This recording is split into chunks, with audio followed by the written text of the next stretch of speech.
a cowardly non-argument. I'm not exactly sure what Vaush is referring to as like a cowardly non-argument. No, that's not a binary. One is, it's not possible. Wait, do you think he does or doesn't? Vaush short-circuited the argument. Vaush correctly pointed out that with the arguments you're giving, Russia is basically endlessly justified to do whatever they want, but you would never call it expansionist or imperialist. You would just say that they're responding to American pressure because America is all over the world. They knew? That was such a good counter-argument. Dave has to answer yes to this. How could you possibly say no? Please don't let him squirm away. 2014. There, oh my God, no way is he gonna say that. Is he gonna say that? We're joined by YouTuber, live streamer Vaush, and we are joined by comedian, podcast host Dave Smith. Vaush, Dave, welcome. Thanks for joining us. My pleasure. Thanks for having us. Well, Ukraine is a timely subject to debate right now. Obviously, we're 2+ years into the war, but there have been recent escalations, and that makes it important, I think, to sort of go through some of those recent developments. For example, the U.S. recently greenlit, as many people know, strikes with U.S. weapons inside of Russia. There was the strike that Russia is blaming the U.S. for in Crimea just over the last couple of days. So I think probably a good way to begin is to give you both kind of an opening statement here. And I'll start with you, Vaush. Should the U.S. continue funding this war? And then we'll go to Dave on the same question. But go ahead first, Vaush. Yeah, I mean, I don't like the idea on a systemic level of rewarding Russia for invading a neighbor. I just think, generally speaking, that's bad for global relations, very destabilizing. I think it's important that we support any system that prevents that from happening, and not exactly a novel position. With regards to the recent development and strikes inside Russian territory, I actually think that this is, in the long run, going to be a good move for peace, just because the previous U.S. doctrine, which seemed to be provide just enough weapons to stall the war, but not like decisively concluded. I think that was actually like the worst possible decision. You know, if Russia did an sort of like early conquest, or if Ukraine decisively held its territory, those both end the war relatively quickly. But just interminably stalling it right at the river, you know, I don't think that would have been good in the long run. Hopefully these increased attacks inside Russian territory, mostly, of course, the refineries that they're using to sort of gin up their war economy. Hopefully that serves as an effective long-term deterrent. I don't want this conflict to continue. I don't want civilians to die. I mean, obviously we'll have to see how things play out. Dave. So opening statements. Vaush thinks we should either fully fund Ukraine or not at all. Seems to be in favor of defending Ukraine because they are an ally. Was that the gist of it? What was the early part of this? Hold on. And I'll start with you, Vaush. Should the U.S. continue funding this war? And then we'll go to Dave on the same question. But go ahead first, Vaush. Yeah, I mean, I don't like the idea on a systemic level of rewarding Russia for invading a neighbor. I just think, generally speaking, that's bad for global relations, very destabilizing. I think it's important that we support any system that prevents that from happening. And because allowing Russia to invade a neighbor would be destabilizing. I think that's defensible. Exactly a novel position. With regards to the recent development and strikes inside Russian territory, I actually think that this is, in the long run, going to be a good move for peace, just because the previous U.S. doctrine, which seemed to be provide just enough weapons to stall the war, but not like decisively concluded, I think that was actually like the worst possible position. You know, if Russia did sort of like early conquest, or if Ukraine decisively held its territory, those both end the war relatively quickly. But just interminably stalling it right at the river, you know, I don't think that would have been good in the long run. Hopefully these increased attacks inside Russian territory, mostly, of course, the refineries that they're using to sort of gin up their war economy, hopefully that serves as an effective long-term deterrent. I don't want this conflict to continue. I don't want civilians to die. Guess Dave's positions. Okay, hold on, wait. When we watch the views from now on, since views, when we watch debates from now on, I need to have like a notepad thing, so we just take notes so that when we watch these debates, since these people will never talk to us, it's good to just be able to spit out talking points against these fucking losers when they're on other platforms. And people should be spamming these talking points because these people will never defend or be able to defend the dumb shit they say. What are Dave's talking points going to be? If I had to guess.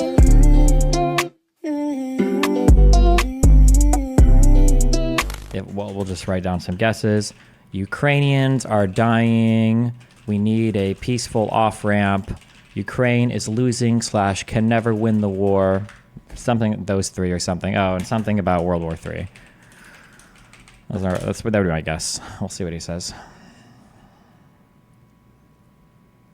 Oh, maybe something about, we're loading this up way too much. Russia started because of NATO aggression.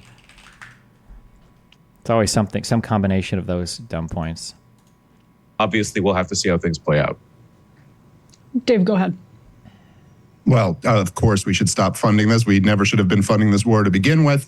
I think that in the original Cold War, which I still regard as one of the worst U.S. policies in modern American history, that did so much to ruin our country, and not to mention, like things like the Vietnam War and the millions of people who died in it. But at least in the original Cold War, I think there was always a healthy respect for the risks involved. And that all of us all sane people should recognize that the greatest priority in human history is that the United States of America and Russia do not go to war. And this was something that people in the old Cold War were very respectful of and aware of. The difference in this new Cold War environment is that no one in the upper echelons of power in America seems to have any respect for this threat. And any respect for, you could think to yourself, well, maybe this will work out in a positive way, that the U.S. is greenlighting attacks inside of Russia. Or perhaps it could be an absolute disaster. And we're playing with, when I say we're playing with fire, it's an understatement. We're flirting with potentially the most disastrous thing that could happen to the human species. If America is to have any role in this conflict, it should be working toward a peaceful negotiation. And in fact, the American role and the Western role has been to kill peaceful negotiations from the beginning of this war and to prolong the fighting. I think that, as John Mearsheimer said back in 2014, the West is leading Ukraine down the primrose path has turned out to be the most accurate prediction on this entire conflict. And essentially, I think since the fall of the Soviet Union, American foreign policy, and just keep in mind, American foreign policy in the Clinton administration and in the W. Bush administration and Obama's administration, these are the same people who are in charge of the Middle East. And in fact, the neoconservatives were very focused on NATO expansion back in the 90s. You can go read the Project for a New American Century documents. And the same people who totally blundered foreign policy in the Middle East have totally blundered foreign policy in Europe, provoking Vladimir Putin and the Russians at every turn, leading to this awful place that we're in. That is certainly, if you care about the Ukrainians at all, has been more of a disaster for the Ukrainian people than anyone else. And Dave, Vaush. Okay, so I think we had the Ukrainians are dying. America should only be negotiating peace, like the peaceful off-ramp. He didn't say Ukraine is losing or can never win the war. We didn't hit that one. And then the World War III one, and then Russia started because of NATO aggression. We provoked them, basically. Okay.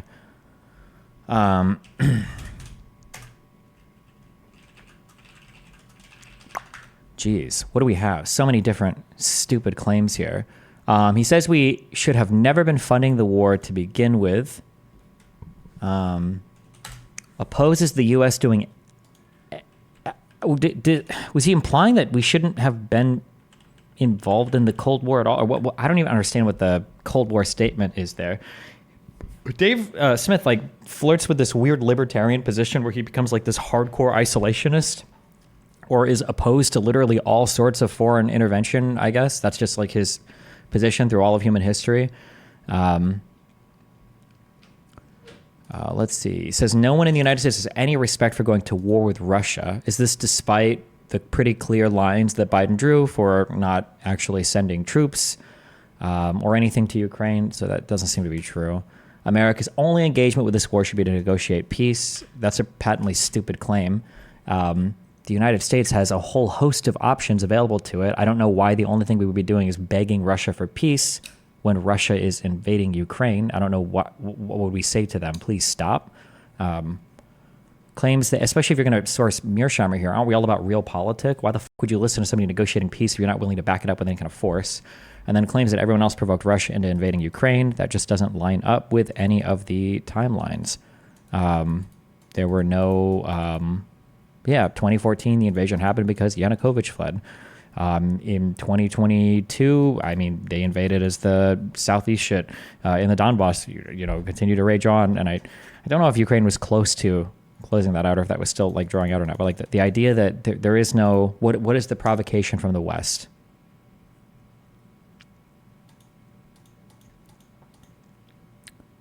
What do you say here?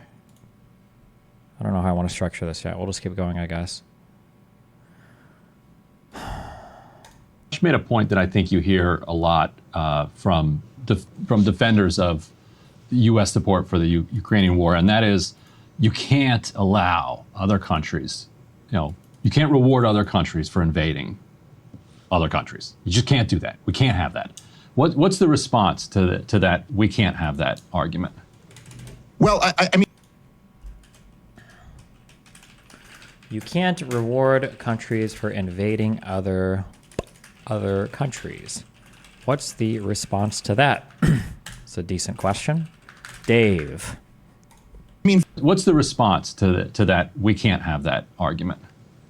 well, I mean, first I would just point out how absurd it is that after the last 20 years of terror wars, somehow the United States of America still gets to put itself in the position of global peacemaker. Begins the answer with strange Iraq, PTSD, whataboutism, vaguely notions towards America's wars, implying that the U.S. has absolutely no role to play in world affairs, I guess. Stupid. As if our major concern is that bigger nations can bully smaller nations. I mean, over the last 20 years, there's been no greater purveyor of violence than the United States of America. Do I have color? Let's see. I should highlight huge lies. Over the last 20 years, there has been no greater purveyor of violence than the United States of America.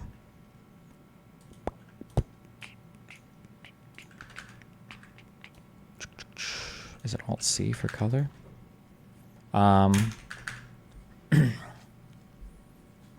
What is the total amount of lives lost?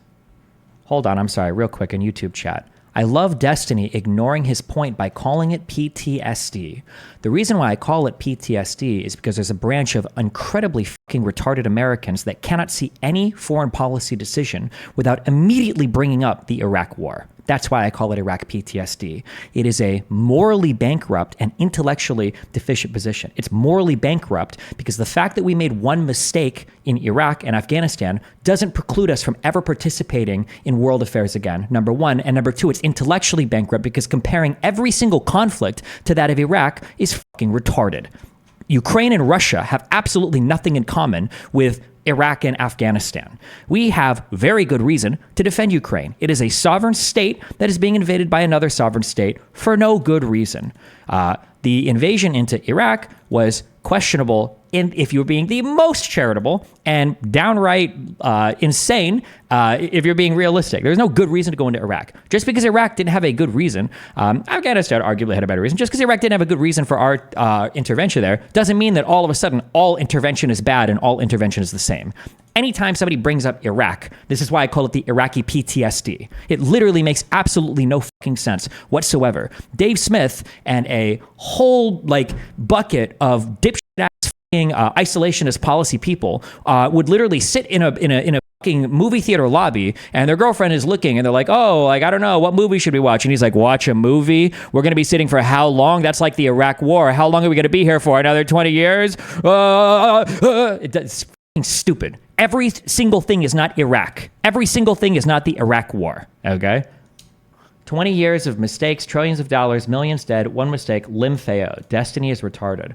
Oh, okay. So I'm sorry. Do you think Christopher Blowers, let me hear you say it in chat. Can you say oh, I would prefer Russia or China to make the moral decisions for world invasions from now on? Type that in chat. Show it to me. Show it to me.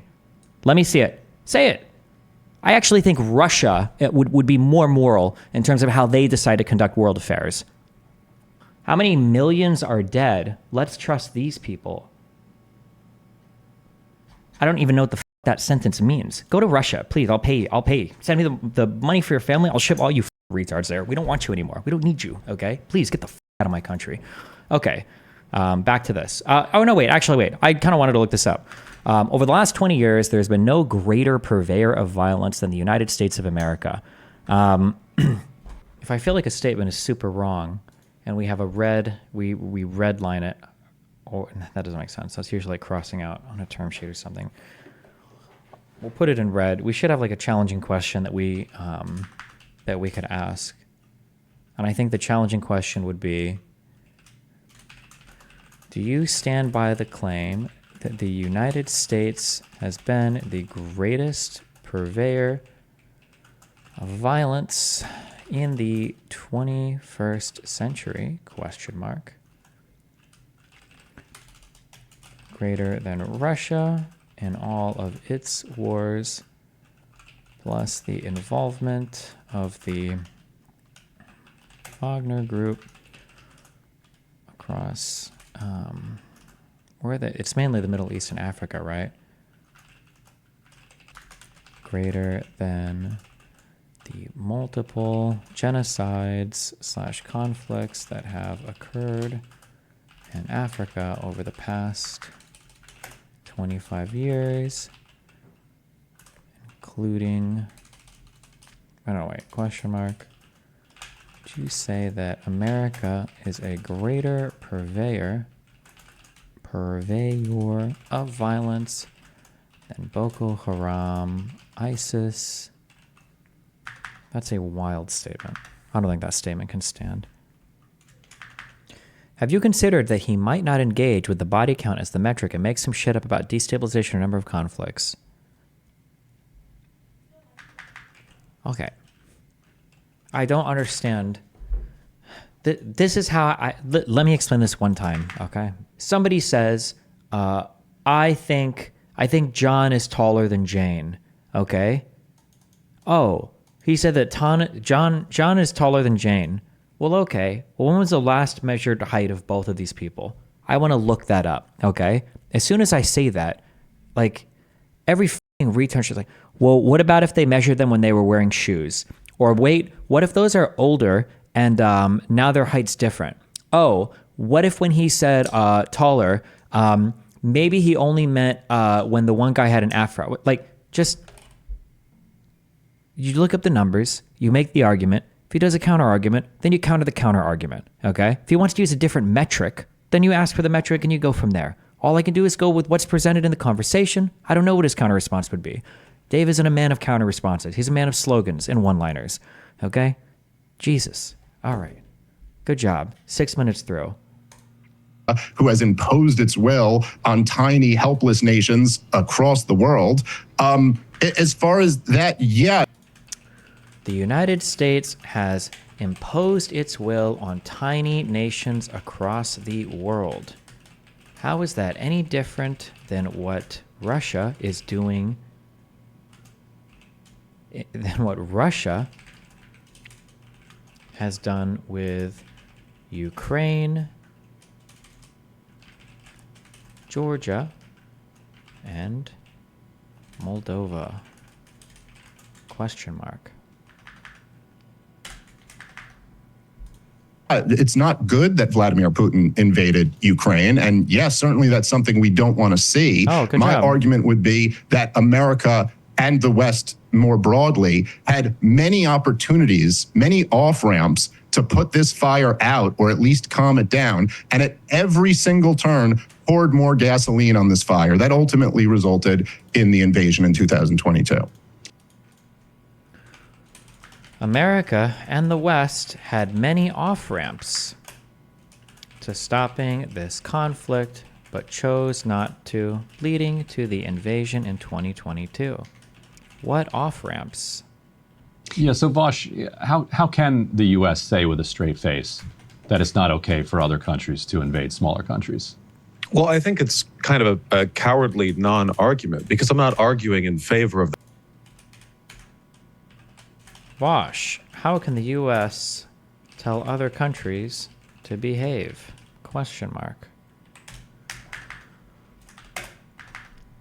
the moral. I think it's kind of a cowardly non-argument because I'm not arguing in favor of the moral superiority of the United States. That'd be a ridiculous position for me to take.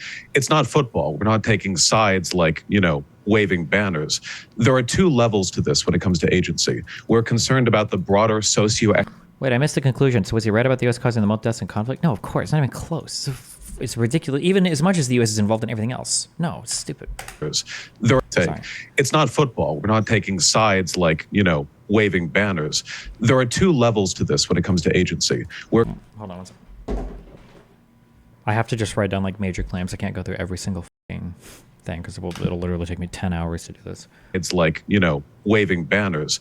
There are two levels to this when it comes to agency. We're concerned about the broader socioeconomic and geopolitical context that led to where we are now. And that goes back to the Cold War and even earlier. If we listen to Putin's justifications for the invasion, it goes back to the borders of the Russian Empire, And then there's like the immediate decision making. We mustn't remove agency from the equation. Russia invaded, by Putin's own words, in a sort of territorial land grab. The idea that it was entirely because of a response to Western aggression or NATO posturing is ridiculous and ahistorical. But that doesn't mean the West isn't responsible for helping to create the situation we're at now. We have to balance these two justifications. Oh, Vaush's argument was pretty good, but he's granting way too much credence to, well, the West is also kind of at fault as well, but okay. Our arrogance after the end of the Cold War, the fact that rather than reaching out to Russia as a potential future ally, we ostracized, with the shock therapy, the sort of economic devastation of Eastern Europe and the former Soviet states. These contributed to an environment in which future conflict was inevitable. It was reprehensible on the part of the Western governments to participate in this. Look today at the divide between former West and Eastern Germany. I mean, the reason that East Germany is voting so heavily for the AfD is in large part because they see it as a rejection of the doctrine of the West that left them behind after reunification. These should all be taken into account. And we Is that true? I thought the AfD was just popular because of like immigration shit. I don't know about German politics. So. must acknowledge that Putin is a fascist who did a territorial land grab. Those two facts don't contradict each other. They work together to create a complete narrative. With regards to the invasion now, I agree we have to take the threat from Russia seriously. And by that, I mean, we don't want this to scale out infinitely. We don't want this to turn into a global war. That's something we have to take seriously. At the same time, we have to acknowledge Russia does too. And their constant threats of nuclear war, the fact that they started this invasion, the fact that they have been posturing and acting aggressive towards Finland, towards the Baltic states, even like ramping up aggression towards the rest of Western Europe, we must consider again their agency. Now, I think that in the long run, there is a very deleterious consequence to creating an incentive structure where Putin gets to boost his national rep, his prestige, with a successful land grab in Ukraine. I think it would have been disastrous if he could have just marched west and taken the territory, because it would have reaffirmed and rewarded all the worst possible behaviors from him. That doesn't mean I think that we should sort of do a victory lap around Russia. You know, Cold War II, let's win, let's trounce them in Ukraine. I do think that we're in a tough situation because we can't just like magically make Russia, I guess, a democracy or a country less incentivized to invade its neighbors or reclaim historical territory. It's a difficult question, which is why I don't like simple answers. So, Dave, actually, here's an interesting point that Vaush just raised about the beginning of the war. And, you know, if we may all agree, correct me if I'm wrong, that we all think it would have been bad if Putin had indeed marched into Kiev and took all of Ukraine, et cetera. But that leads us to the question, Dave, of how much U.S. involvement, if any, was just. If we agreed that it was good for the U.S. to perhaps prevent the Russian capture of Kiev, et cetera, at what point did it become too much? At what point? That's a really good question. Let's see. Will Dave answer? Will he engage at all? Or will he just say, well, the only reason it started is because the U.S. caused it, and not actually engage? What is Dave's response here? Yeah, I mean, the U.S. caused it. We shouldn't have even caused it. That's a guess. Because, I mean, the answer is you have to help at least a little, right? You have is to, the right? Support no longer just or is he just saying, well, we should have tried to negotiate peace? Or moral? How do you respond to that, Dave? I think that the point that you could start at a lot of different points. I think the first round of NATO expansion was unjust. Oh, there it is, yeah. God, he's so stupid. The first round of NATO expansion was unjust. Jesus. Is he going to qualify that? So the countries voting to join NATO because they want to be a part of NATO was unjust. And was unnecessarily provocative of the Russians. Was unjust and was unnecessarily provocative of the Russians. How early what was the year of the first round of first round of NATO expansion. Did this happen in the 90s?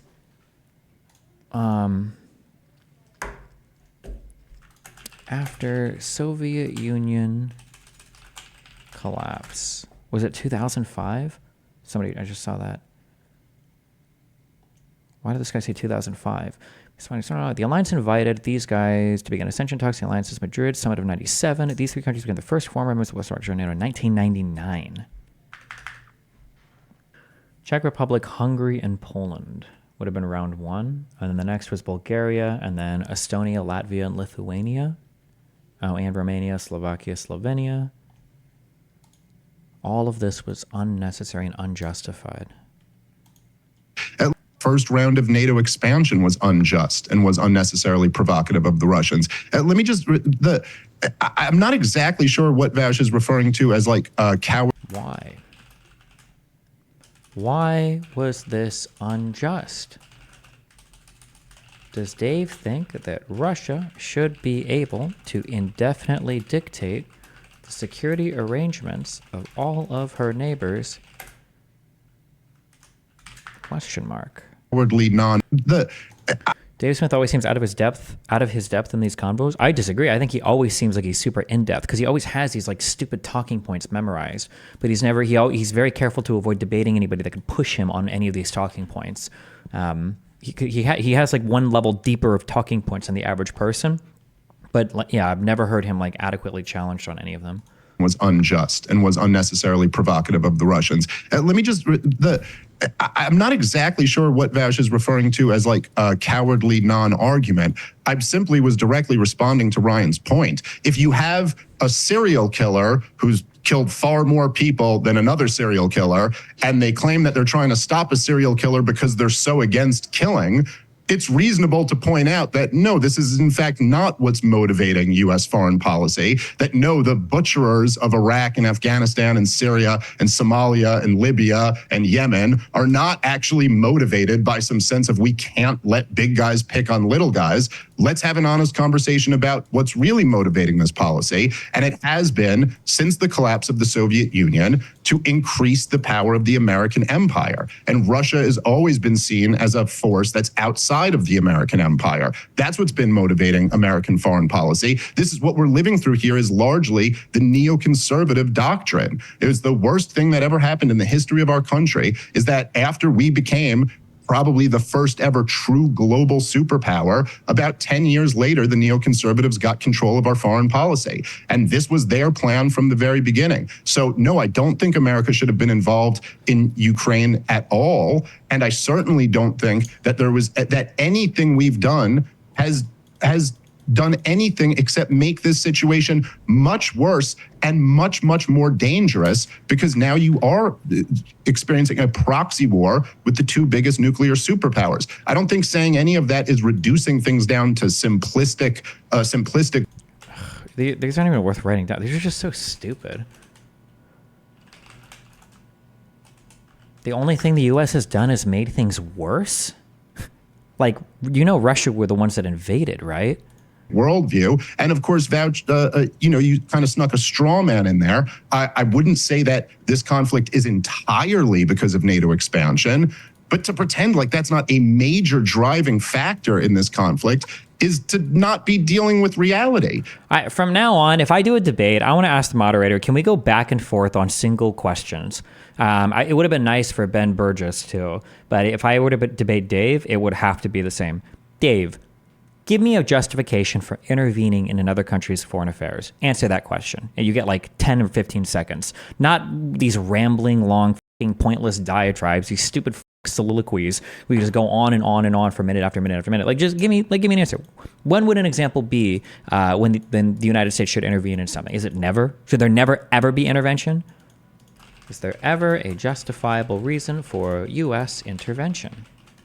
How should the U.S. respond to growing influence from oppositional countries? And this has been admitted by all of the top people on both sides. And this was why so many people within the national security apparatus in the 90s opposed the first round of NATO expansion, explicitly because this will provoke a reaction from the Russians. Through the years, the Russians have been crystal clear that Ukraine was their red line. Thanks to the greatest journalist of the 21st century, the hero Julian Assange, who is thankfully now a free man, we know that the current head of the CIA, Burns, told Condoleezza Rice this explicitly, that this Head of CIA Burns, Condoleezza Rice. What did he say explicitly? this was a red line, and not a red line in the way that America makes up red lines. Like Obama will say, if Assad uses a certain type of weapon on his people, that's a red line for us. It's all just ridiculous. This is a red line in a true sense, in the sense that Jack Kennedy said, putting nuclear missiles in. Maybe this. Earthling, the man who foresaw the Ukraine crisis. In The Atlantic, Anne Applebaum explains Vladimir Putin's militant position on Ukraine as a product of his peculiar biography, with special emphasis on his career in the KGB and his romantic attachment to Russia's bygone glory. Maybe before writing the piece, she should have interviewed William Burns, director of the CIA, back in 2008 when George W. Bush fatefully strong-armed European members of NATO into promising future membership for Ukraine and Georgia. Burns was warning that the consequences would be dire, but not because of Putin's distinctive psychology. In a memo to then Secretary of State Condoleezza Rice, Burns wrote, Ukrainian entry into NATO is the brightest of all red lines for the Russian elite, not just Putin. In more than 2.5 years of conversations with key Russian players, from knuckle-draggers in the dark recesses of the Kremlin to Putin's sharpest liberal critics, I've yet to find anyone who views Ukraine and NATO as anything other than a direct challenge to Russian interests. Burns added that it was hard to overstate the strategic consequences of offering Ukraine and NATO membership, which he predicted would create fertile soil for Russian meddling in Crimea and eastern Ukraine. As Peter Beinart notes in his newsletter, Burns' analysis is at odds with the claim, lately made in many bloc communiques, I don't know what's the word, including Applebaum's, that the Ukrainian crisis is largely driven by Putin's fear of encroaching democracy. I mean, in 2008, was this conversation around when that was the Georgia invasion, right? Georgia invasion, Russia.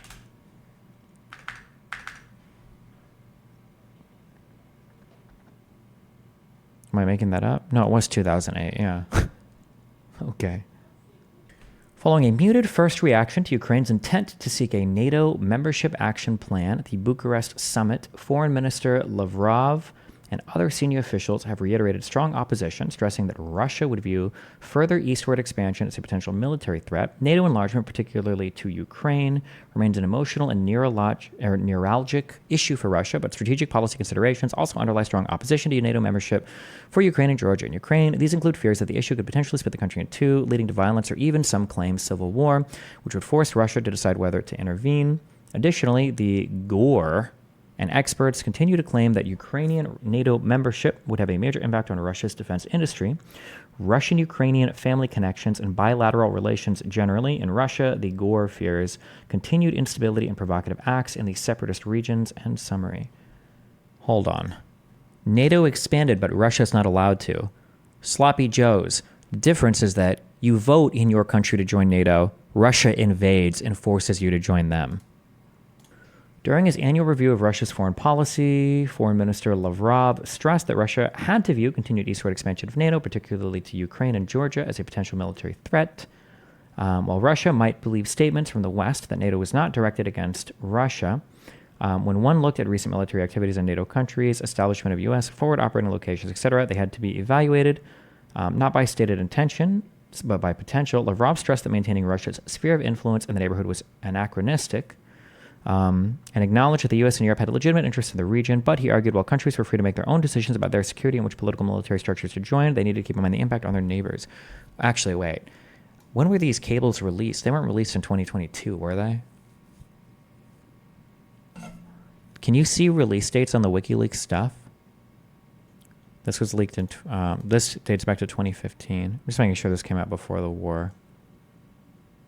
Lavrov emphasized that Russia was convinced that enlargement was not based on security reasons, but was a legacy of the Cold War. He disputed arguments that NATO was an appropriate mechanism for helping to strengthen democratic governments.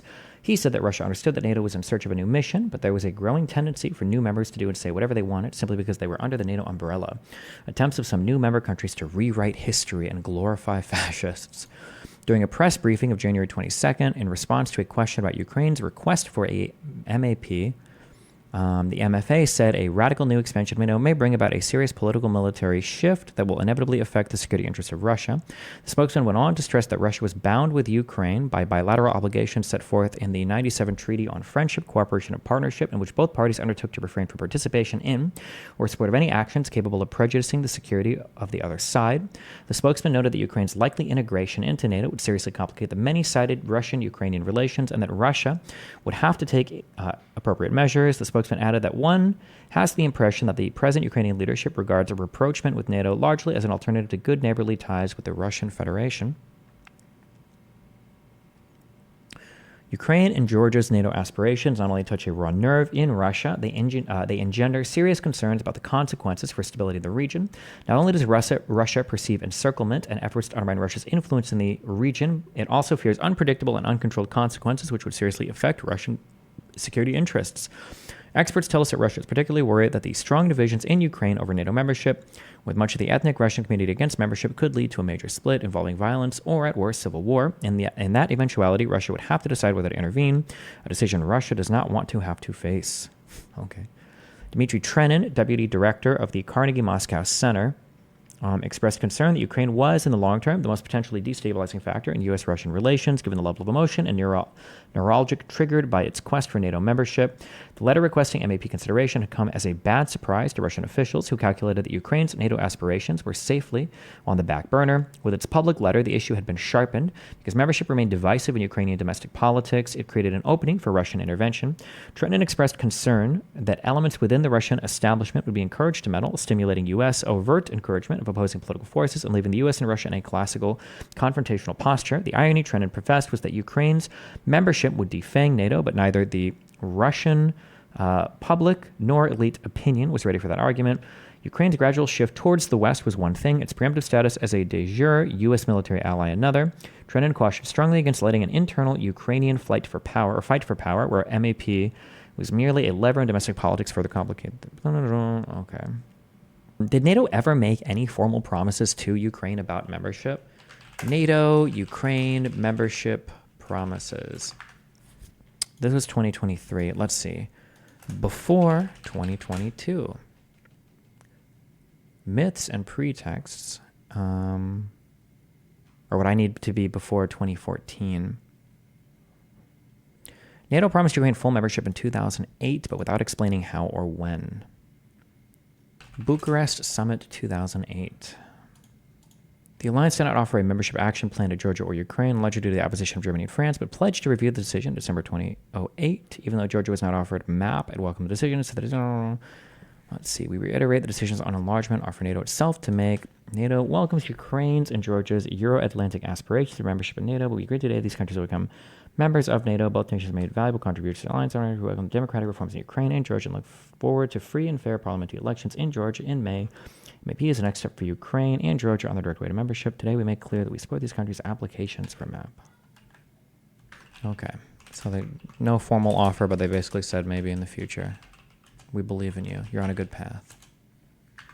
Cuba is a red line for us. We will blow up the world if you try to do that. Vladimir Putin, and as Burns pointed out, not just Vladimir Putin, the entire Russian establishment has been unanimous on this, that they will not tolerate Ukrainian entry to NATO. And look, it's not justified or reasonable for Vladimir Putin to have launched this war, but on the scale of geopolitical demands, the demand that Ukraine cannot be a part of the American empire's military alliance was a fairly reasonable one, and we could have avoided. Let's see. Russia's demand that Ukraine not join NATO is a fairly reasonable one. Okay. This whole war by just committing to that. I have a quick follow-up on that, Dave. We could have avoided this whole war by just committing to that. perspective. So Sure. all things, we're dealing in the reality that we did push for the NATO expansion in 2014 and all of that considered. Is your position that there should have been like basically zero aid, military, whatever else, government aid to Ukraine after the invasion a couple of years back? Like basically just none. Absolutely. If there was any role for the Americans to play, it would have been trying to negotiate an end to the war. Unfortunately, if you're putting me in the hypothetical of like, you can't change anything before this, but you're already here, we had probably blown all of that goodwill, and there were better parties who would have been more suited for that. For example, is he going to say China or Iran? Going back to even the Bucharest summit in 2008 into the beginning of the Maidan Revolution, Germany was much more hesitant to get involved, to go down this path. There were other European countries who were kind of like, hey, let's not provoke the Russians. It's part of the reason why Ukraine didn't get a full map invitation in 2008. Is he knows these facts. Good job. The objection of the Germans. So probably someone else would have been better at it. Yes, essentially what I'm saying is that the greatest purveyor of violence in the world, the most war-hungry country in the world, the United States of America, shouldn't have been the ones at the table at all. And there might have been some goodwill from other parties who had more of an interest to avoid this catastrophe. And if I may, there are elements of this that I guess don't make sense to me. First of all, the claim that America's decision-making is based on it trying to expand its own geopolitical power rather than any altruistic interest. That's true, but that's also the case for all countries. That's basic IR theory. So the idea of like, well, this neocon theory of America expanding its interest, that's just nation states. Russia's doing that right now. India's doing that. China's doing that. Everyone's doing that. We're better at it because we're a superpower, of course. But that's like a fundamental rule of national exchange. I don't think that it's really a moral question. It's a matter of material conditions in a basic Marxist sense. Who's motivated by what and where they are. In the modern world, the imperial sphere of influence extends to the entire planet. American jets can reach any part of the world in 24 hours. Everyone's can if they have jets. 24 hours. It's got to be quicker than that, right? What kind of jet? I don't know how fast our fastest jets go. What would be the opposite part of the world from the United States? What is the direct opposite part on the globe from Nebraska? Jesus Christ, there's shit down here? What the f*** is this place? I feel like these are like bonus places on an RPG mini-map. Is the main settlement of the Kerguelen Islands and French, Southern and Antarctic lands in the South Indian Ocean. Who even sails down here? Who would find this ever? Like, you must be on like a death mission, or like, because these always get settled in like hundreds and hundreds of years ago. Where it's like, who is even sailing around here looking for these? With no GPS, no Google Maps, what the f***?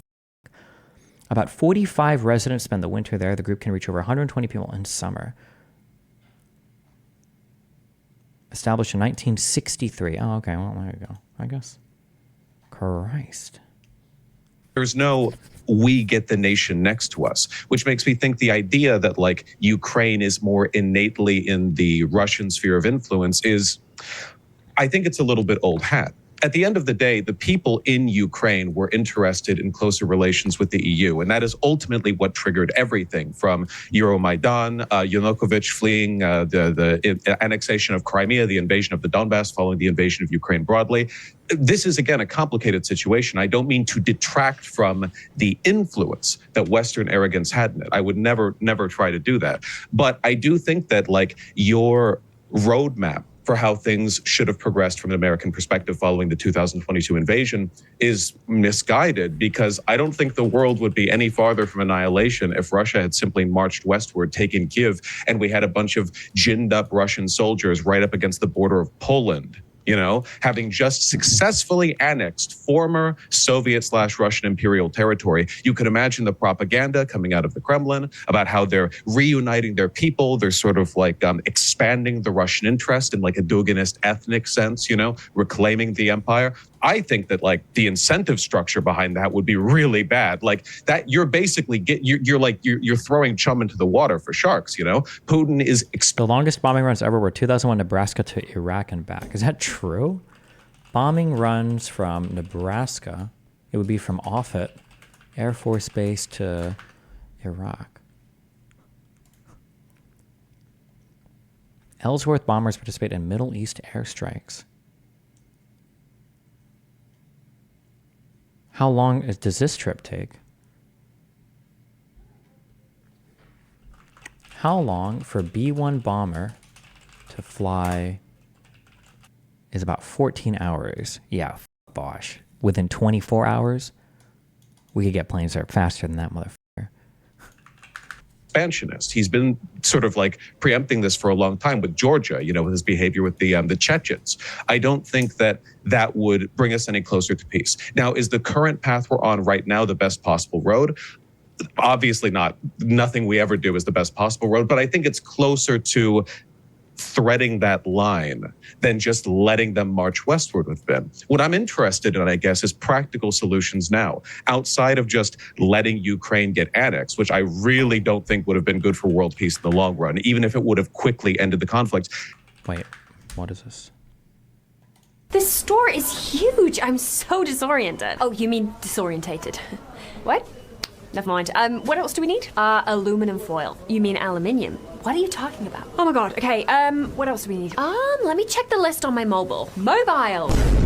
It's mobile. If it was mobile, it would be spelt noble with an M. God, you guys just mispronounce everything? Okay, so what's this? Bottle of water?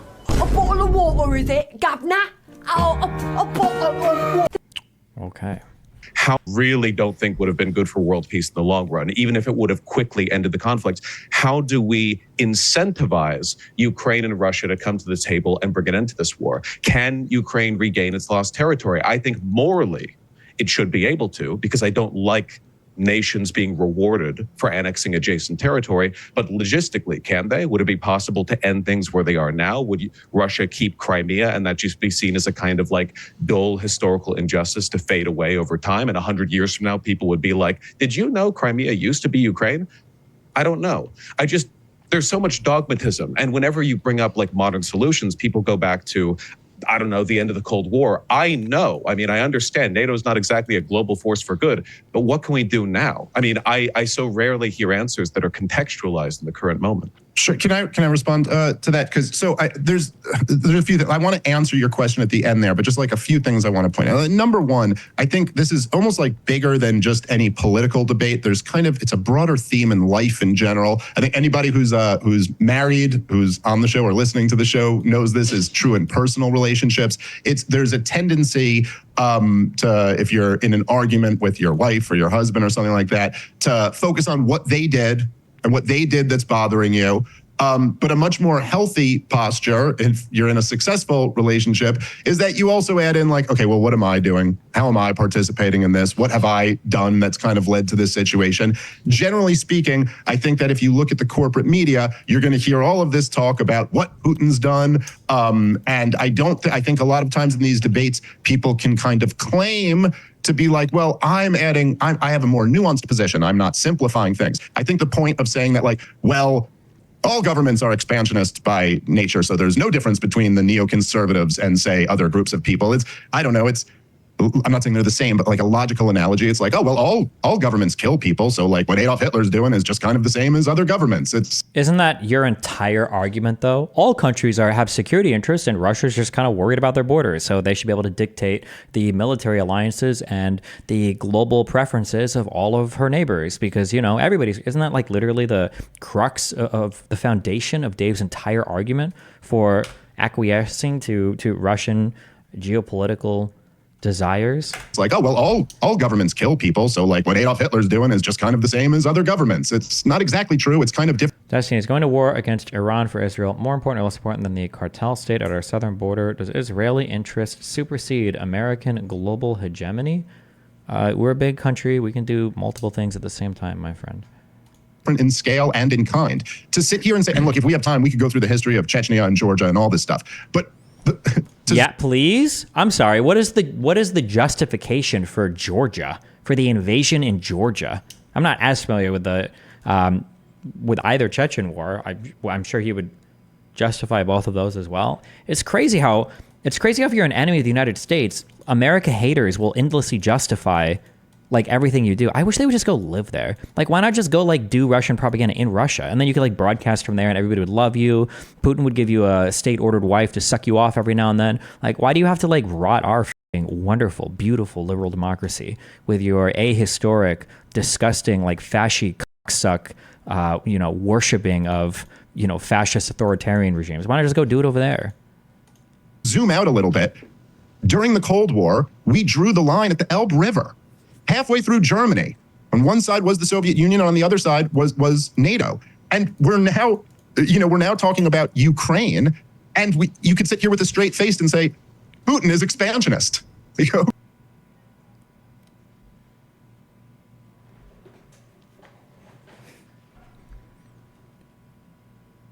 First of all, was the Soviet Union not expansionist? I need to research up through the Cold War.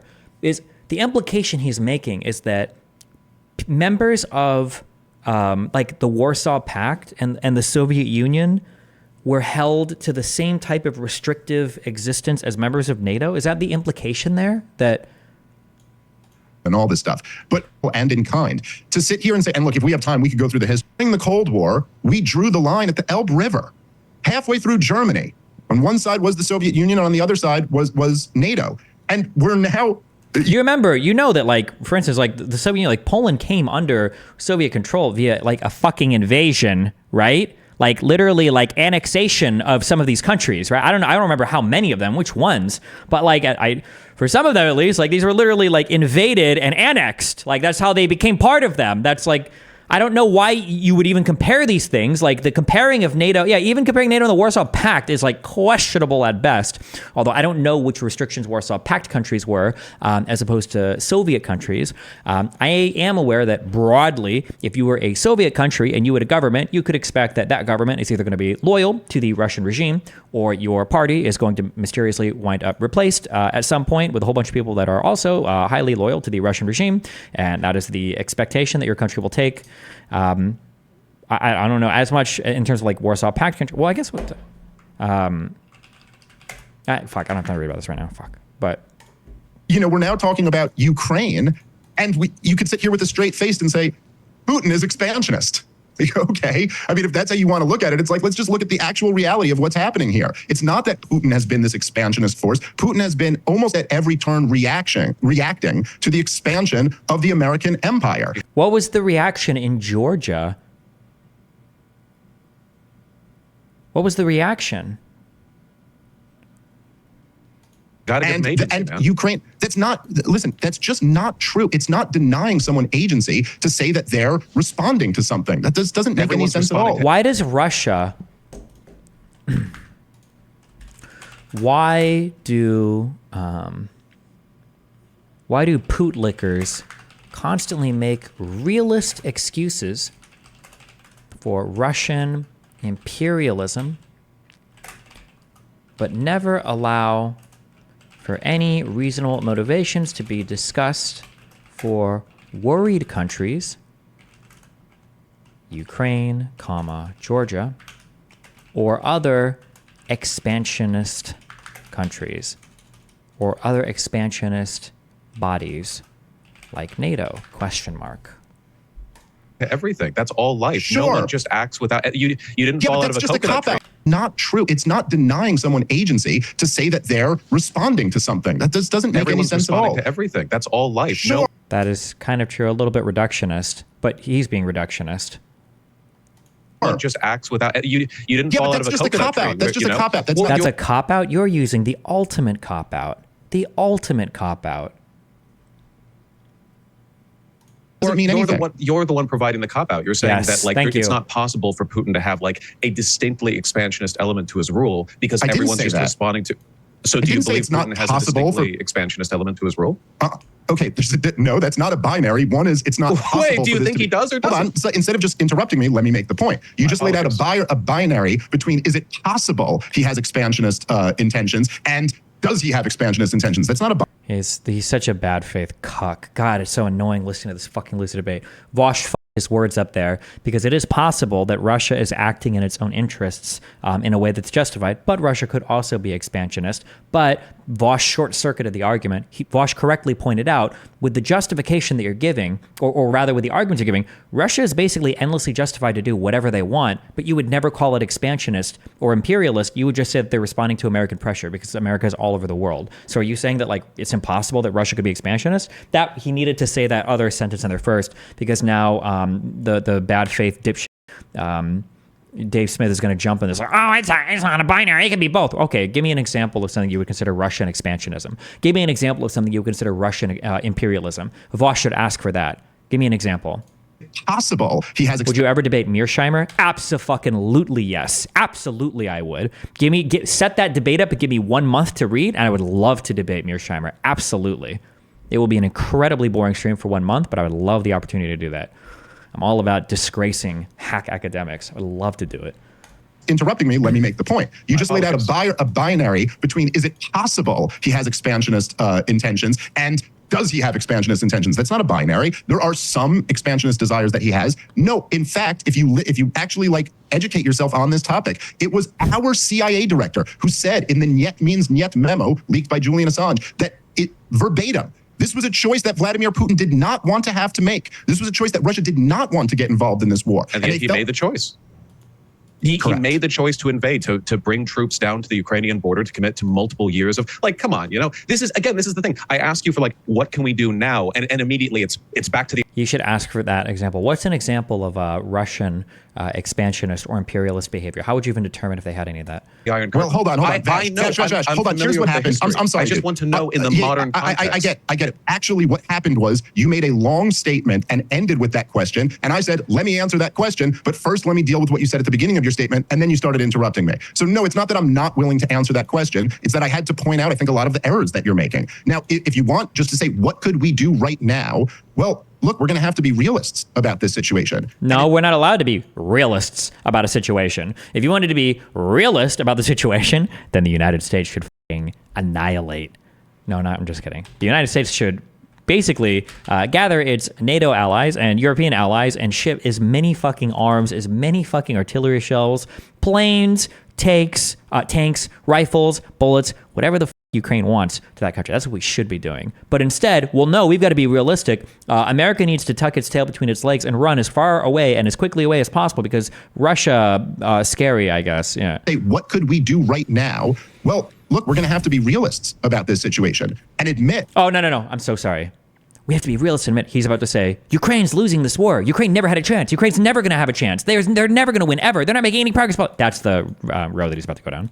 That Ukraine is losing this war and that they're not going to drive Russia out. That has nothing to do with what was asked. Who cares? Even if they are losing the war, why shouldn't they be empowered to fight? Why not give them as much as they can to draw it out as long as possible if they want to? It's their desire to fight, right? Russia's the invading force. Make them bear the cost now. But admit that Ukraine is losing this war and that they're not going to drive Russia out of Crimea. That's a joke. They're not going to drive Russia out of many of the territories that they've taken right now. We should be working toward a deal, a peaceful solution. That's the realist solution. So Russia gets to invade whoever the fuck they want, no matter what the rationale, because they're scared of everything. But the obligation on us, our realist responsibility is infinitely cuck peace negotiations. Like, oh, did you just invade somebody else on your border? Like, oh, let's help you negotiate peace. I thought Dave was a libertarian. Why advocate for non-defense? What? No libertarian online is a real libertarian. It's either guys, 50% of them want to smoke weed, 50% of them want to smoke minors. That's the only people online that identify as libertarians. Which has been on the table several times throughout this war, and it's been the West who has been trying to squash it. Well, that's what we should do. Not true at all, though. You've seen, I assume you've read the deals that Putin has put through. Zelensky hasn't been particularly amenable to them himself. The narrative that the West is squashing the peace deals, which is blown up largely because of that one Boris Johnson visit early on in the conflict. Don't get me wrong, okay? The West has its own interests. There are plenty of Western leaders who would like to see the Russian armories depleted.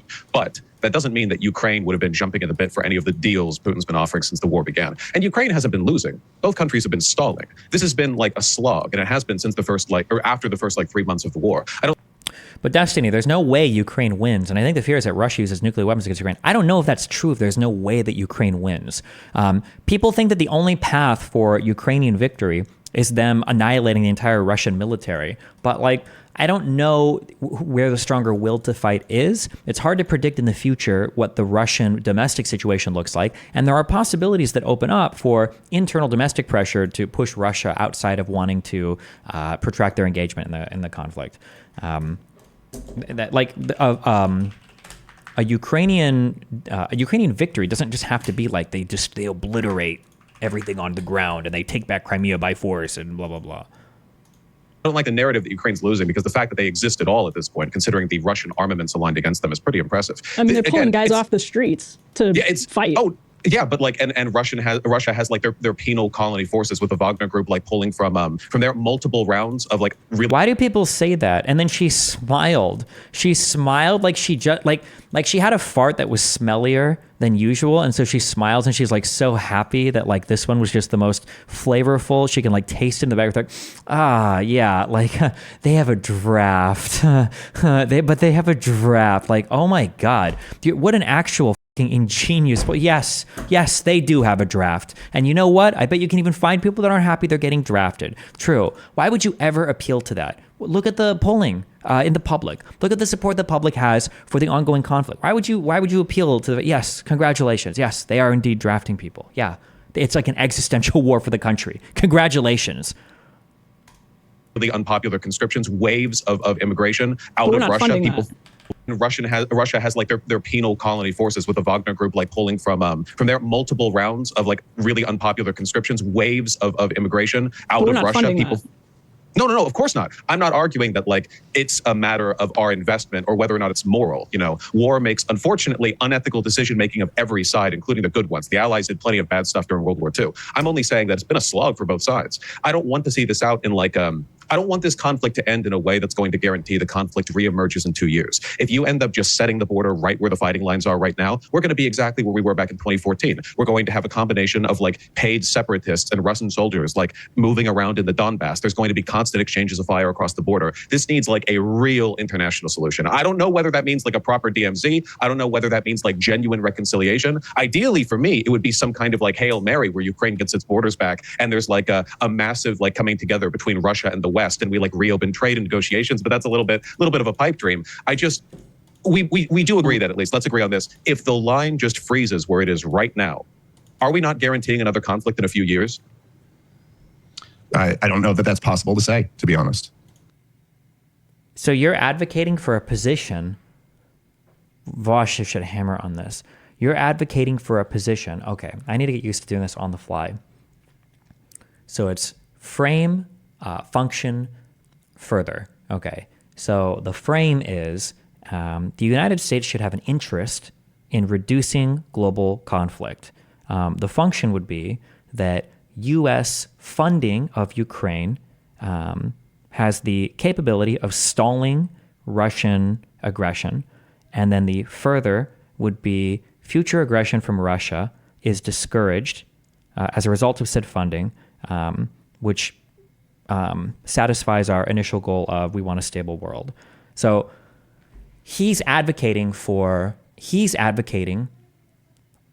a function. He's advocating for a plan of action. I couldn't use these words in a debate. Frame, further, function. He's advocating for a plan of action that would fully satisfy Russia's military goals, which is the disassembling of the state of Ukraine, that wouldn't even guarantee any amount of stability in the future. What the is the point of that goal?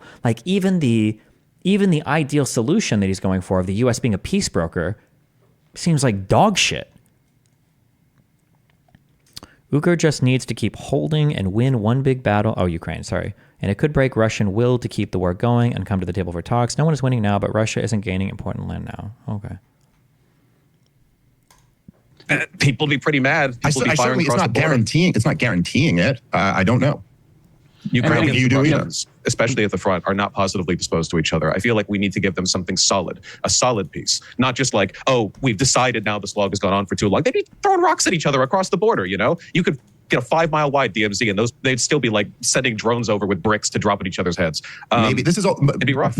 With the case of in general, with all of the war hawks, everybody who's supported every single war over the last 20 years, it always kind of relies on this unfalsifiable counterfactual. Like, oh, if we didn't do this, then Vladimir Putin would be invading Poland right now. Or if the lines were drawn where they are, they'd be throwing rocks at each other. Or something. It's very hard to say. I think the one thing that How about when countries are protected by the United States, like by joining NATO, those countries don't get f***ed with? I mean, that seemed to be a big prediction about the strength of joining NATO, and thus far seems to be pretty true. I mean, for counterfactuals, if we look at countries bordering Russia, who gets f***ed with? Belarus is basically a Russian puppet. Ukraine is being invaded and disassembled. Moldova was invaded and slightly disassembled. Georgia was invaded and disassembled. Who's not being fucked with? Oh, Estonia, Latvia, Lithuania. Those aren't fucked with at all. Huh. That's really interesting. Like, I think it's, again, to rely on a counterfactual, if that's what we're doing. I think the truth is that What is your counterfactual? I'm so curious. Again, to rely on a counterfactual, if that's what we're doing. I think the truth is that there were a lot of much better options. There were off-ramps. There were a lot of much better options. There were off-ramps. What were the off-ramps? Can you give us one? They should have just ceded Crimea and just completely let it go. Throughout the path to get here. And the truth is that if you want to go back to 2014. Oh my God, no way is he going to say that. Is he going to say that? If you want to go back to 2014, they should have just given, or is it going to go with the more insidious one? The Victoria Nuland call. If we really wanted peace there, we wouldn't have instigated that revolution. We wouldn't have cooed them with CIA operatives. Is it going to be Ukraine should have given up Poland? Or I'm sorry, not Poland. Ukraine should give up Poland. Is it going to be Ukraine should have given up Crimea, or we shouldn't have secretly used the CIA to instigate the coup in 2014? Is it going to be one of those 2 points? All throughout the path to get here. And the truth is that if you want to go back to 2014, the West should not have gotten involved the way that it did. That it was such a provocation to back the overthrow of a democratically elected government. There it is, Sam. Government. All you have to do is think to yourself and just be honest here. We're in the past Hold on, again. let me just finish my point. If Russia or China had backed the overthrow of the government in Mexico or Canada because they opted to sign a trade deal with us rather than the one that they wanted them to sign, what do you think DC would do? And we all know the answer to that. They'd overthrow that government in a second. And we have a Monroe Doctrine for a reason. And you can say that it's like some relic of the past that faraway superpowers ought not intervene in the region of other. Is the Monroe Doctrine even relevant anymore for U.S. foreign policy, or?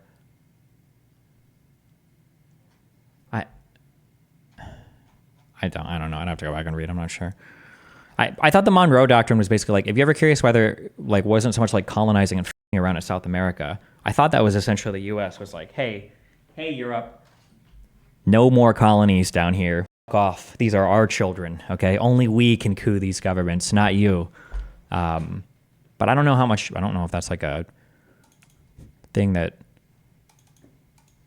Large nations, but we certainly wouldn't feel that way. We wouldn't think it was a relic of the past if anybody tried to come over here and set up a military alliance with Mexico or with Canada. Tell me how much DC would go, oh yes, the Monroe. I don't really think it's comparable though. It's so hard to make that comparison. Mexico doesn't have any reason to feel like the United States will invade it and conquer it. How long have we existed besides each other's as country? There would be no reason for what would the motivating factor be for Mexico to join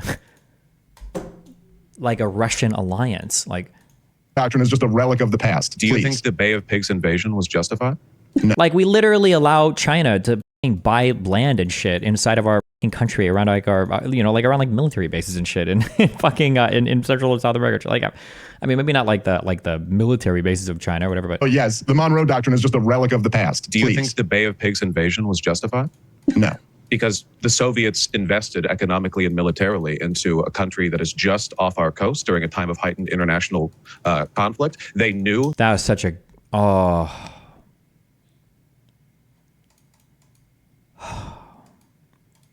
That was such a good counter argument.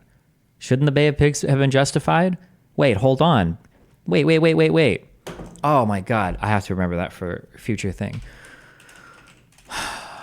Wasn't the United States justified in trying to overthrow Fidel Castro, since the Soviets were so invested in establishing, oh my God, and it's so much more threatening too, because of the Cuban Missile Crisis and everything as well, like Jesus Christ.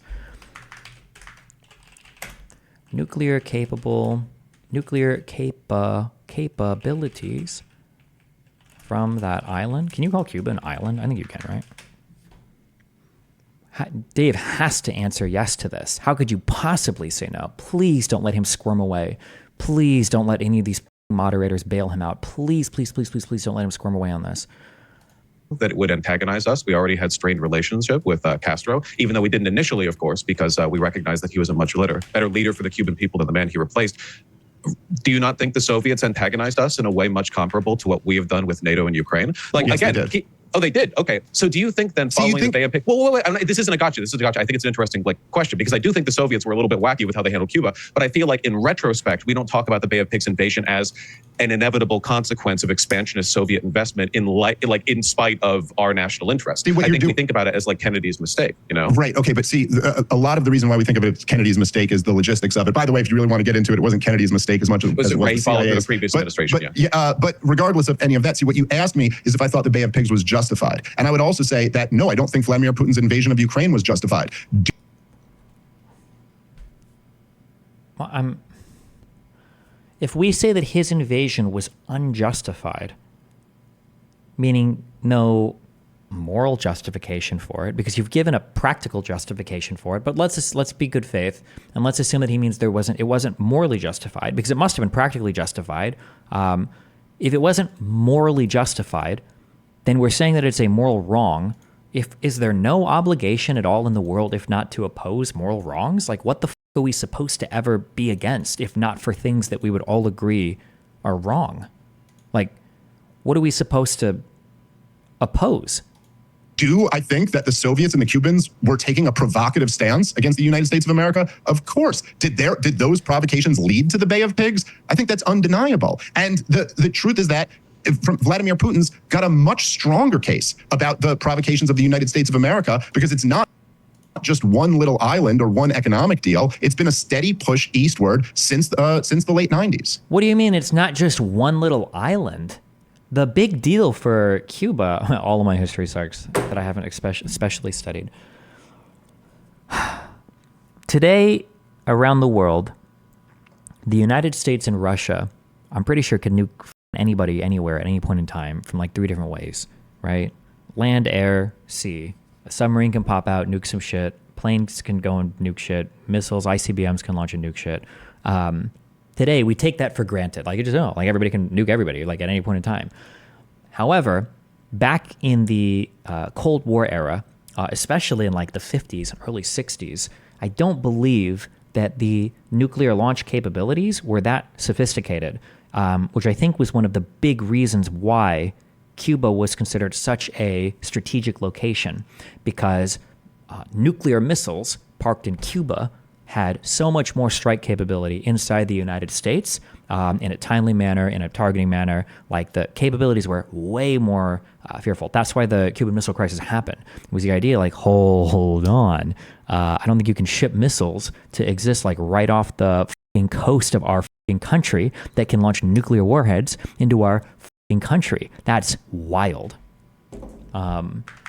Which is why I think Cuba was such a big deal. When were the first ICBMs tested, made, in production?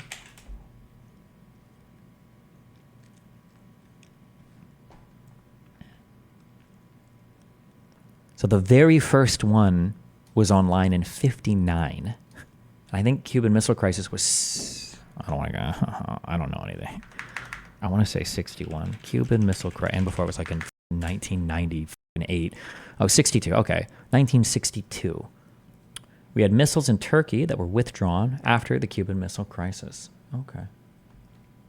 Island or one. All this to say that placing nuclear capable missiles or nuclear warheads with launch vehicles inside of Cuba was seen at the time as being a major escalatory step towards nuclear war. Today, even if Ukraine joined NATO, I don't really think it would be seen as like, if we wanted to, we could just ship fucking nuclear missiles up to the Baltics, or we could just fucking fly them in with a fucking plane, in like 20 seconds. Like, I don't think that Ukraine joining NATO isn't like, I don't think is seen as an escalation in that nuclear pathway. I mean, you could like cry and say, "Oh, our borders, blah blah blah," but in reality, like it's not comparable to how scary I think the Cuban Missile Crisis was for the world at the time. Longer case about the provocations of the United States of America, because it's not just one little island or one economic deal. It's been a steady push eastward since the late 90s. But now that we are where we are, oh no, go right ahead. Before we go too far, I just want to stand up for the dignity of the Cuban Revolution for just a moment. Please. God, you're so cringe. Ah, the white savior. It was Surprising development. Yeah, it was not a Soviet project. This was an organic Cuban project against the corrupt elites in Cuba. Fidel Castro, in the beginning, thought he could maintain some decent relations with the United States. That's right. It was Che Guevara who witnessed in 1954. He was in Guatemala when the U.S. overthrew Arbenz, and he was the one always saying to Fidel Castro, "You're not going to be able to work with the Yankees. Like, it's not possible." Castro wanted to. Like, he was like, "Look, no, these guys are corrupt. I'm George Washington here." It was only when it became impossible for the Cubans to work, for the Cuban revolutionaries to work with the U.S., that they went in the Soviet direction. And in fact, Ryan... Doesn't make it just, but go ahead. I don't have the background on this, but just listening to Ryan summarize literally any other international thing, I would actually assume... Actually, I feel more informed on this conflict now because I would just assume the exact opposite of what Ryan said, and you probably have some understanding of what actually happened. I would just assume the exact opposite of what he said. Well, correct me if I'm wrong. Correct me if I'm wrong about this, but I also believe that Castro had been rejecting communism up to the point that the U.S. started putting embargoes on him before he then said, "Oh yeah, I'm a communist." And so you could certainly argue that we drove him into the hands of the Soviets. Right, and I think it plays further into the broader dynamic where basically everybody acts as a reaction to previous acts. Very rarely does something sort of come up whole cloth. You almost always, even for the United States, I mean, with all of our power and might, we are still responding to the actions and decision making of agents that are of themselves responding to others. In the world today, where we are now, because there are a million places that I could have turned the clocks back and like changed history and brought us to a different point. For me personally, the big line wasn't with NATO; it was with economic investment in Russia and the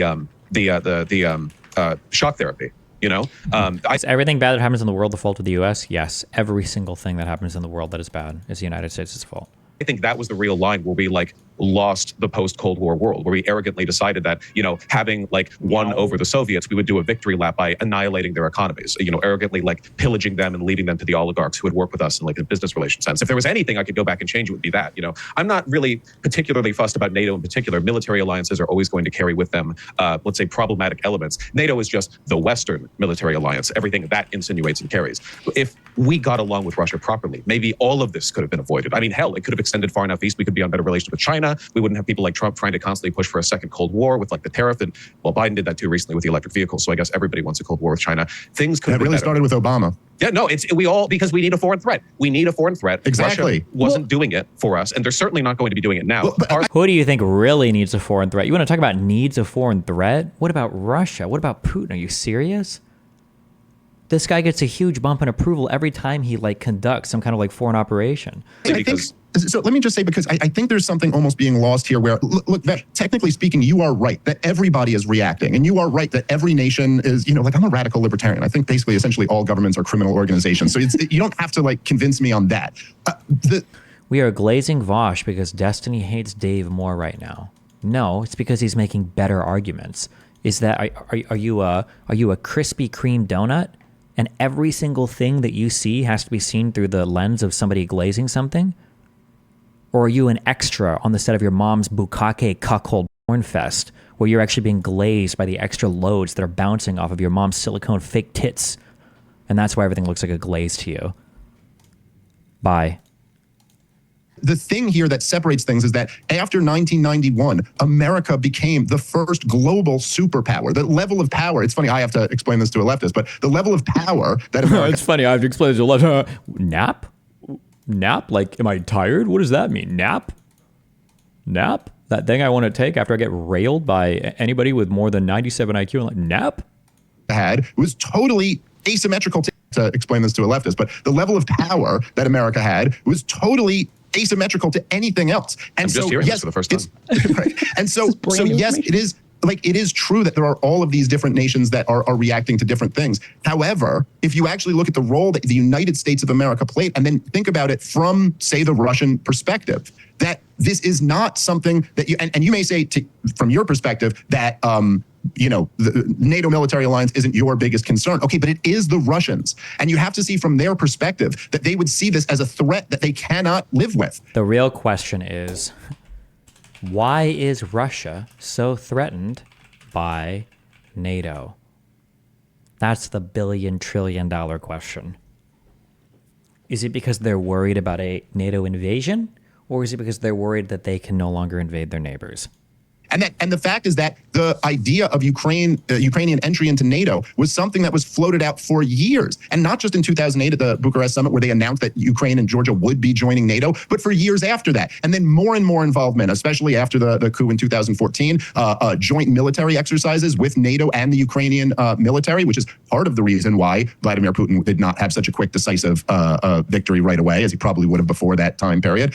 In 2014? Wait, what? There was just the civil war in the Southeast. What's he talking about? Wait, what? Military exercises with NATO and the Ukrainian military, which is part of the reason why Vladimir Putin did not have such a quick, decisive victory right away, as he probably would have before that time period. But that from the Russians, more at the Bucharest summit where they announced that Ukraine and Georgia would be joining NATO, but for years after that. And then more and more involvement, especially after the coup in 2014, joint military exercises with NATO and the Ukrainian military, which is part of the reason why Vladimir Putin did not have such a quick, decisive victory right away, as he probably would have before that time period. But that from the Russian perspective, you have the global empire, the most war-hungry country in the world, very clearly committed to encirclement. Obviously, this is going to be a recipe for disaster. And yet, Ukraine's desire to be protected by NATO has been validated by Russia's So- expansionism. Well, okay, can I just a couple quick Yeah, lines? go ahead. No, I Sure, just sure. want to finish that point if I may.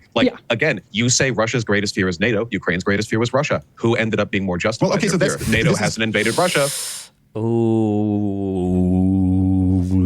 yes, that's my question. Why is Russia so threatened by NATO? True.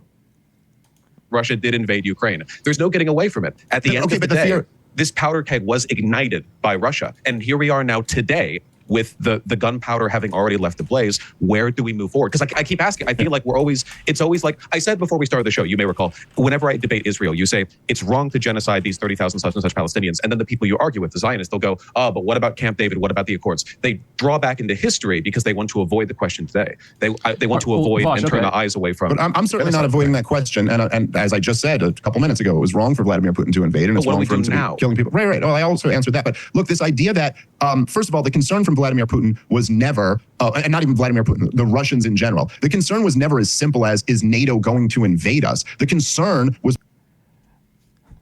Though, oh my God, if he gets this, I'll be so surprised. My take, this is a very, very, very fucking suck America take. My take is that the fear is Russia doesn't want to see successful, thriving democracies on its borders. Because when you have successful, thriving democracies near you, it makes your own people incredibly unhappy with the current state of affairs.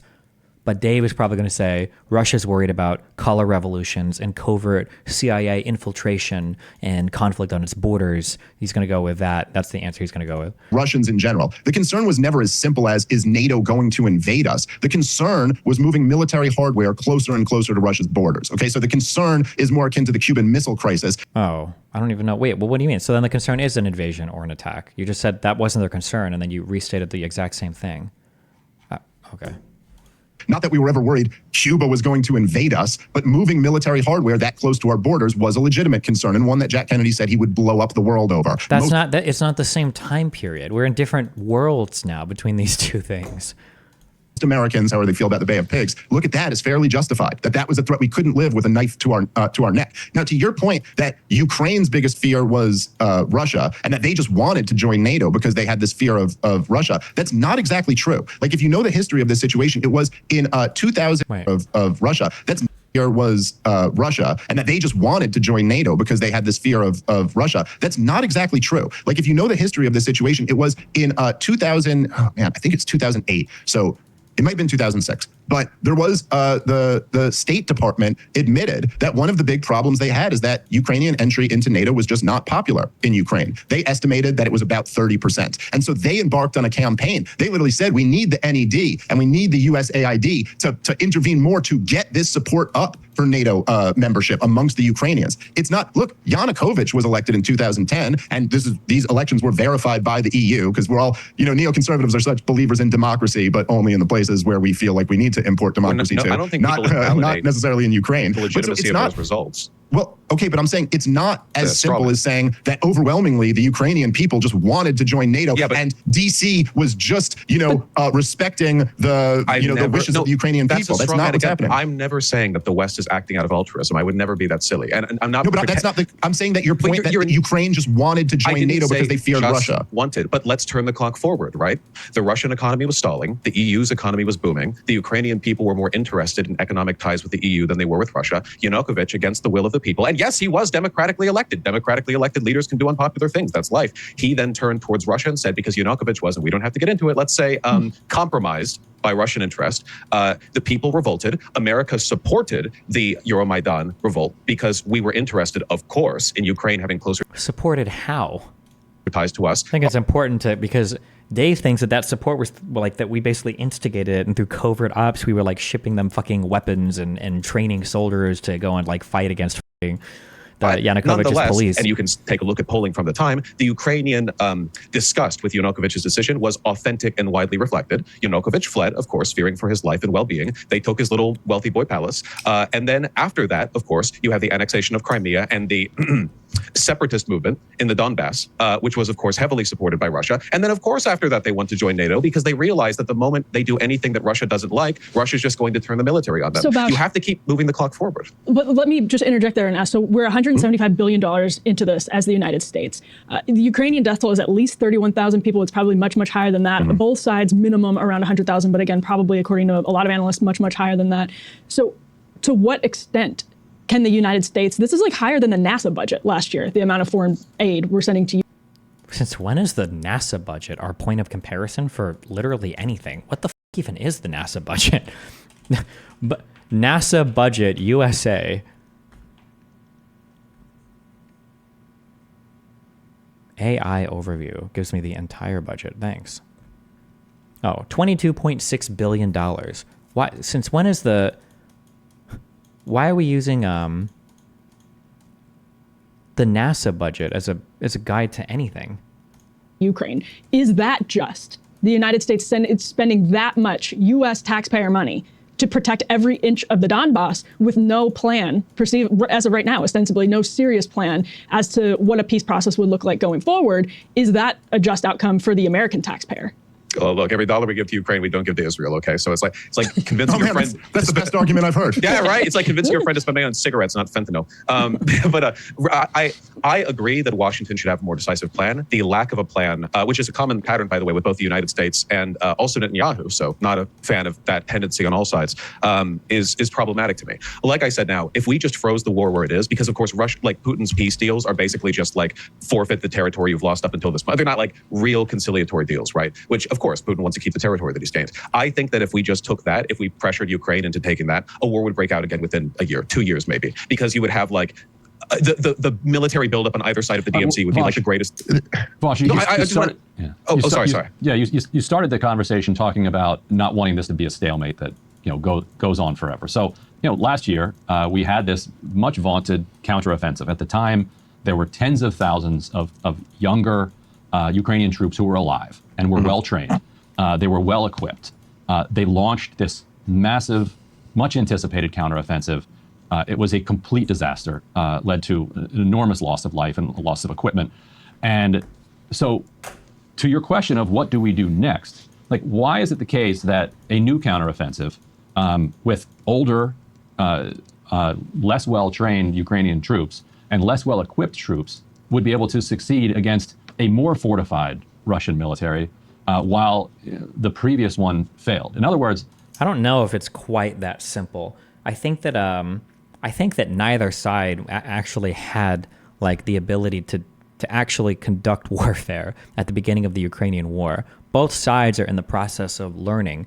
When we say that the current Ukrainian military is less trained, I don't have anything on the ground, but my intuitions point me that that is exactly the opposite of what's the case. My guess is going to be that both sides are conducting warfare in a far more sophisticated way now than they were in the beginning. That the combined arms, the electronic warfare, that the drone usage, that the control for territory back and forth, the understanding of the capabilities of both sides and the ability of your own troops on both sides has probably been heavily improved on both sides since the beginning of the conflict. The idea that the people now are just less capable than they were in the beginning, I seriously doubt that's true.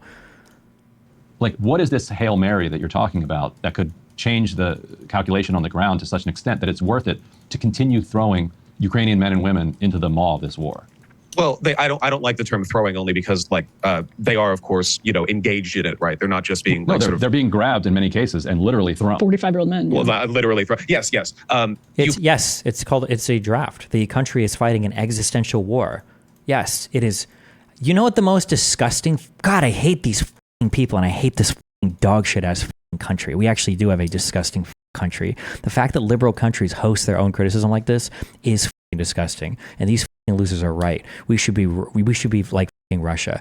Do you think that either of these people, I don't know about the lady because she's a little bit more reasonable, do you think that Ryan or Dave would admit that Hamas grabs people and throws them in front of Israeli arms, that Hamas uses its because I don't know if I've ever heard Ryan, maybe Dave would admit to that. I don't know if I've ever heard Ryan admit to that in his entire life. I'm curious, if you were to ask Ryan, who do you think conducts warfare and uses their population in a more ethical manner, the Ukrainians or Hamas in the Gaza Strip? I bet this motherfucker would say Hamas does. God, it's so fucking disgusting. I know he would. God, I know he would. And I bet he would say Hamas has a greater reason to fight than Ukraine does.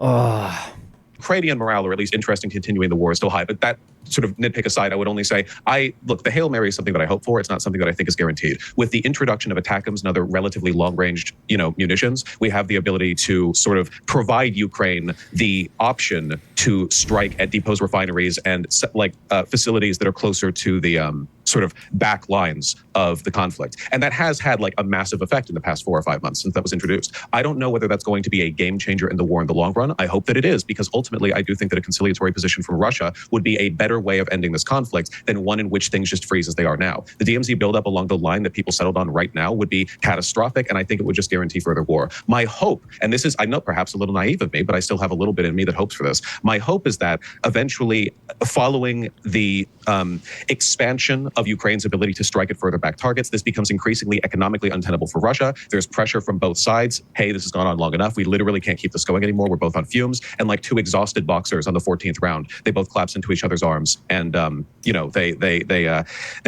they have a Christmas Day in World War I. There's a moment where for a second things get rough enough, long enough. Now Dave is like, but you don't understand. Actually, if we look at the total population and the total size of the Russian military, Ukraine doesn't have a chance. Not understanding that Russia can't mobilize its entire population because Putin would instantaneously find himself with at least 15 bullets in the back of his head, with an unfortunate topple out of a 15th story window in a high-rise building. He's about to say, he's not going to say that. I'm sorry, I just wasted all that. He's not going to say that. I'm sorry, I'm just kidding.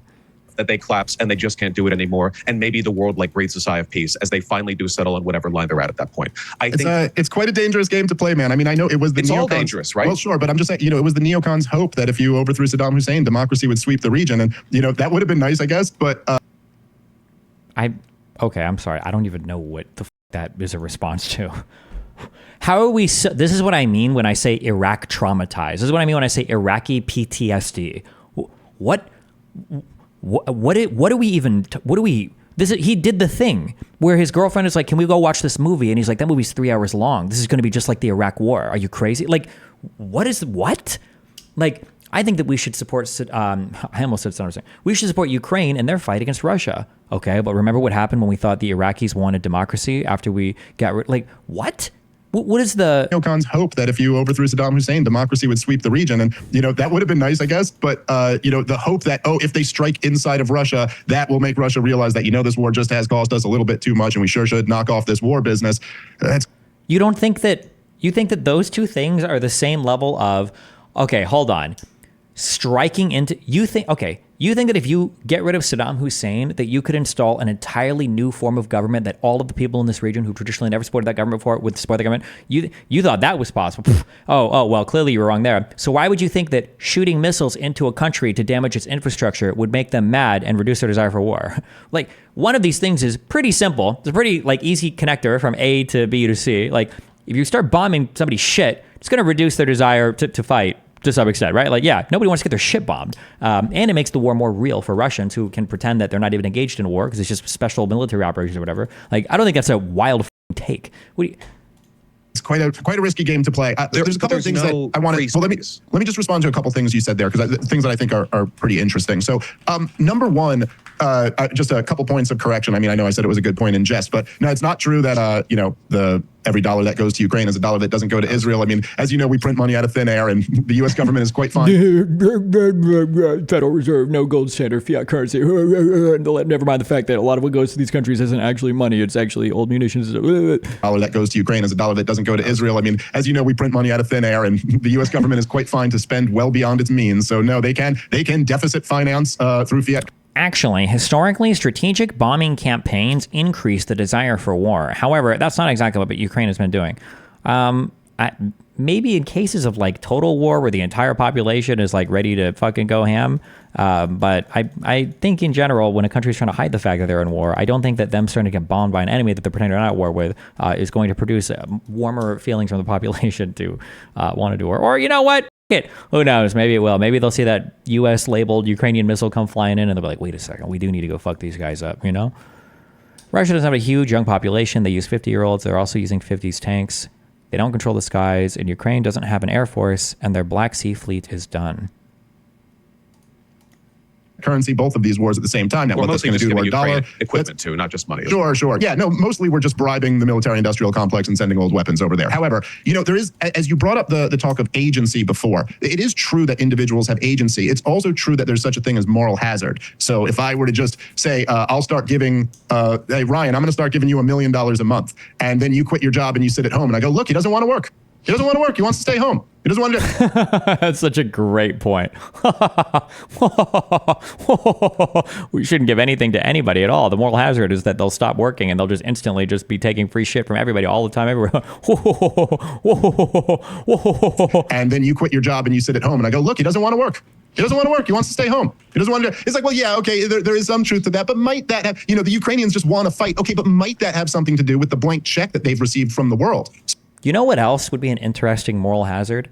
It was this old policy called appeasement, which is where you give territory to an insane fucking dictator, and you don't actually have them experience any of the consequences of taking it, because if they just get a little bit, maybe they'll fuck off. Interesting, we don't talk about that moral hazard. What about the moral hazard of allowing somebody to conquer Ukraine for free with absolutely no repercussions whatsoever? Is that not a moral hazard? Also, yeah, the irony is not lost on me of, well, no, never mind, yeah. So the whole point here, right, is that, and this is true with Israel and with Ukraine, what happens is that when the biggest bully in the history of the world, the U.S. empire, says, we got your back, people get a lot braver than they otherwise would. If Israel didn't have unconditional support from the United States of America, they'd be forced to make a deal with some of their neighbors. And same with Ukraine. You say if the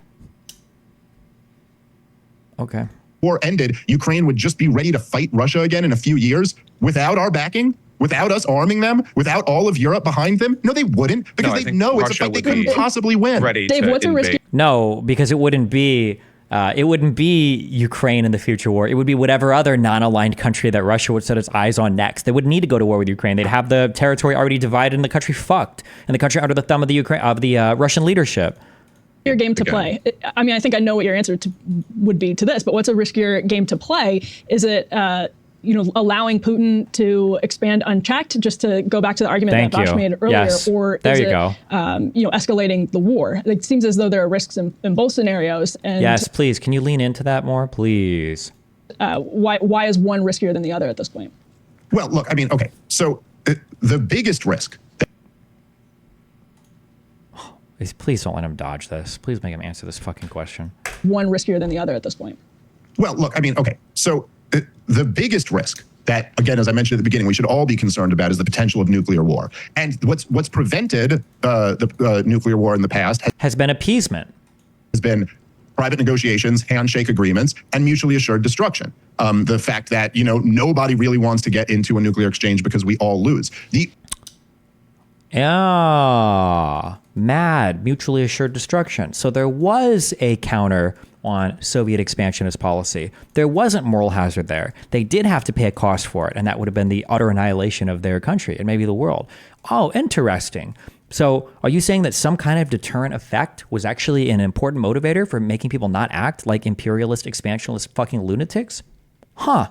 The fact that, nobody really wants to get into a nuclear exchange because we all lose. The only time, especially now, because the current administration isn't doing handshake deals or even having conversations behind the scenes with the Russians. Yeah, nobody is. You see all of it is in public. Okay.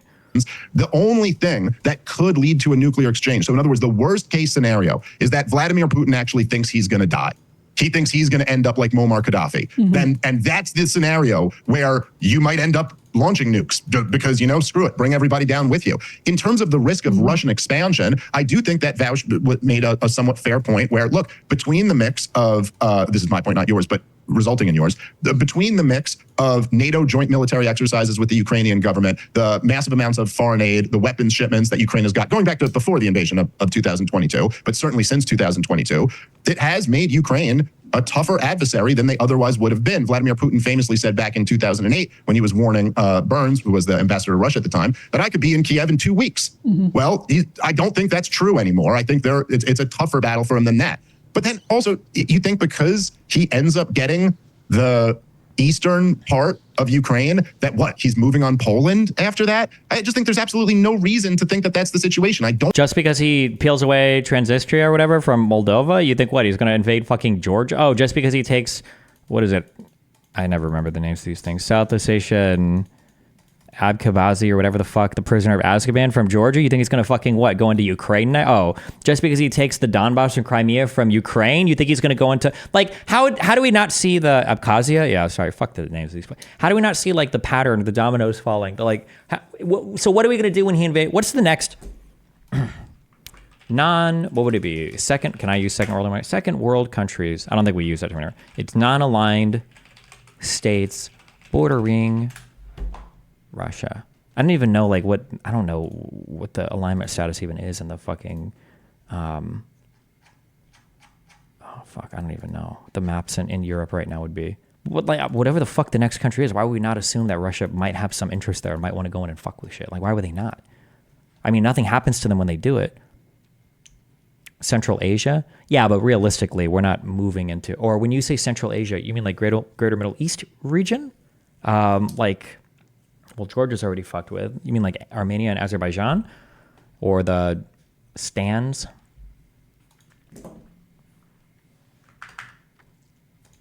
I don't think the bottom line is he's that right next to Poland, it seems like, given the history of NATO and everything else, that's pretty dangerous too. Well, I don't know. I mean, the whole argument. Wait, what? Given that's the situation. I don't think the bottom line is he's that right next to Poland, it seems like, given the history of NATO and everything else, that's pretty dangerous too. Well, I don't know. I mean, the whole argument that all of the people who wanted to bring Ukraine into NATO made was that, he won't attack them if they're a NATO country. Now he's going to go after Poland. I just don't see it as being very likely. I don't think the guy's on a suicide mission. I think, as Burns told... You're making the argument, Putin's not on a suicide mission? He'll never attack a NATO country? Man, sure does suck that Georgia in 2008 couldn't join NATO. Man, sure does suck that Ukraine in 2014 couldn't join NATO. You just made the perfect fucking argument for these countries to be in NATO because Putin's not suicidal. Congratulations, yes. I just don't see it as being very likely. I don't think the guy's on a suicide mission. I think, as Burns told Condoleezza Rice, that it was never a suicide mission. It was a choice they didn't want to have to make. That's what our intelligence was saying at the time. And so, no, I don't think that there is to pretend. Look, I think American expansionism has been more of a threat to the American. Oh yeah, first world was the United States and the democracies of NATO, and the second world was the Soviet Union, Warsaw Pact, and then the third world was the non-aligned republic than anything else. The idea that Putin is somehow some type of existential threat to America, I think, is, aside from the nuclear question, just not true. I think that there has been an effort for many years now by the entire political class and the entire corporate media to demonize Vladimir Putin in oftentimes the most cartoonish, ridiculous ways. He stole the election in 2016. He's got bounties on U.S. soldiers. Why do they laugh at this stupid shit? Like these fucking retards will say like, "Oh, America's trying to destroy the entire world. America's fucking imperialism." Russia trying to meddle with our elections? Oh, no, oh, no, that would no. I feel like these are guys that schedule like after their fucking get off their high school classes. They're like, oh my god. So my mom and dad, what they do is every day they fill the toilets upstairs with piss and they don't flush it all. And we're gonna go upstairs and we're just gonna fucking like play in all of it. We're gonna smear piss all over ourselves, or we're just gonna giggle at each other over the dumbest fucking shit that we could possibly think of, covered in my fucking parents' piss. Like, what are we talking about? Why is that so funny? Like, what? The funny part is that it's like inconceivable to them that like, God, kill me. I think that there has been an effort for many years now by the entire political class and the entire corporate media to demonize Vladimir Putin in oftentimes the most cartoonish, ridiculous ways. He stole the election in 2016. He's got bounties on U.S. soldiers' heads in Afghanistan. Now, from our perspective here, right, people like in, say, this alternative media space like Breaking Points is in, we all kind of laugh and mock this stuff. Like, oh, it's so yeah, because the idea that Russia would have any opportunity to try to influence our media at all is ridiculous. I wonder how much these guys talk about the Jews in AIPAC, though. I wonder how obsessed they are. Well, to be fair, Dave is Jewish, so maybe he's not as obsessed with that. But he's also a pick-me and a fucking liber-dipshitarian, so who the fuck knows? Maybe he does obsess over AIPAC. Like, ridiculous. Look at how the CIA is lying to everybody, and they actually fell for it. And look how it's been exposed. Oh, never. Oh, okay, yeah. There you go. That's true, right? Russia would never do anything bad. The CIA, though, literally fucking Hitler. Hitler, not Hitler. CIA, literally Hitler. Okay. From Vladimir Putin's perspective, all of the most powerful people in the most war-hungry, powerful country in the world have essentially been saying over and over again that he declared war on us. I mean, you guys, you tell me, because I know you guys have covered this stuff a lot. How about, why don't we look at it from the people, you know what? You know, you can judge a man by, you can judge a man by his friends, okay? That's why I will never fail to treat you like a BP dealer. I'm just kidding. Like, why don't we look at all the people around Russia? Like, why aren't any of these countries clamoring to get back? Why would they join NATO? Like, why were they all so hungry and thirsty for that throbbing American freedom dick? Why weren't they like, oh no, the Soviet Union collapsed? Like, okay, well, you know, we kind of like, we raffle mayoed our way out of you guys like in 91, but like, maybe we should come back. Like, let's rejoin NATO. Like, wouldn't that be, or not NATO, I'm sorry, let's rejoin the Warsaw Pact. Wouldn't that be based? Let's make a new Soviet Union. Wouldn't that be awesome? Kind of crazy that all of those countries were like, nah, I'm good on that. I tried that for, 60 whatever fucking years, 40, 50 years, whatever the fuck. I'm good on that, actually. I think I'm gonna do the exact opposite, actually. I think I'm gonna do the exact opposite thing of joining anything having to do with Russia. I'm gonna do what's absolutely not that at all. Do you think there might be a reason for that? Like, how many people in the corporate media and in the intelligence apparatus said that the fake overthrowing of the elections in 2016 was worse than Pearl Harbor? They were saying out loud for years that he's declared war on us. Now, if you're Vladimir Putin, you can't just laugh at that. You have to take that seriously. It was William Perry, Bill Clinton's defense secretary, who said that Vladimir Putin believes that it is the U.S. That the U.S. policy. Speaking of, worse than Pearl Harbor. Oh, fuck, this is going to play an ad. Don't do it. Wellness is a key growth pillar for Mitsui. We think we can contribute to society because we already have presence in many areas that are vital to putting together a wellness ecosystem. With Mitsui's supply chain of agricultural products, raw food commodities, our food manufacturing capabilities, our nutritional expertise, and by combining our presence in the healthcare space, we think we could provide a very holistic solution to this very important theme that the world faces. This is really the worst attack we've ever had. This is worse than Pearl Harbor. This is worse than the World Trade Center. There's never been an attack like this. And it should have never happened. Could have been stopped at the source. Could have been stopped in China. It should have been stopped right at the source. And it wasn't. That's Trump talking about the coronavirus, by the way. Worse than Pearl Harbor. Is to overthrow Vladimir Putin. Now, I don't know for sure whether he's right about that or wrong, It wouldn't surprise me if he was right. That does sound a lot like my government. But that's the perspective that he's got to come to this from. And I think all it takes is, as I believe it was John Mearsheimer who coined the term, strategic empathy. And that's all you kind of need in this scenario. It's not empathy for its own sake. It's strategic empathy. The same thing that you need to understand the Palestinians.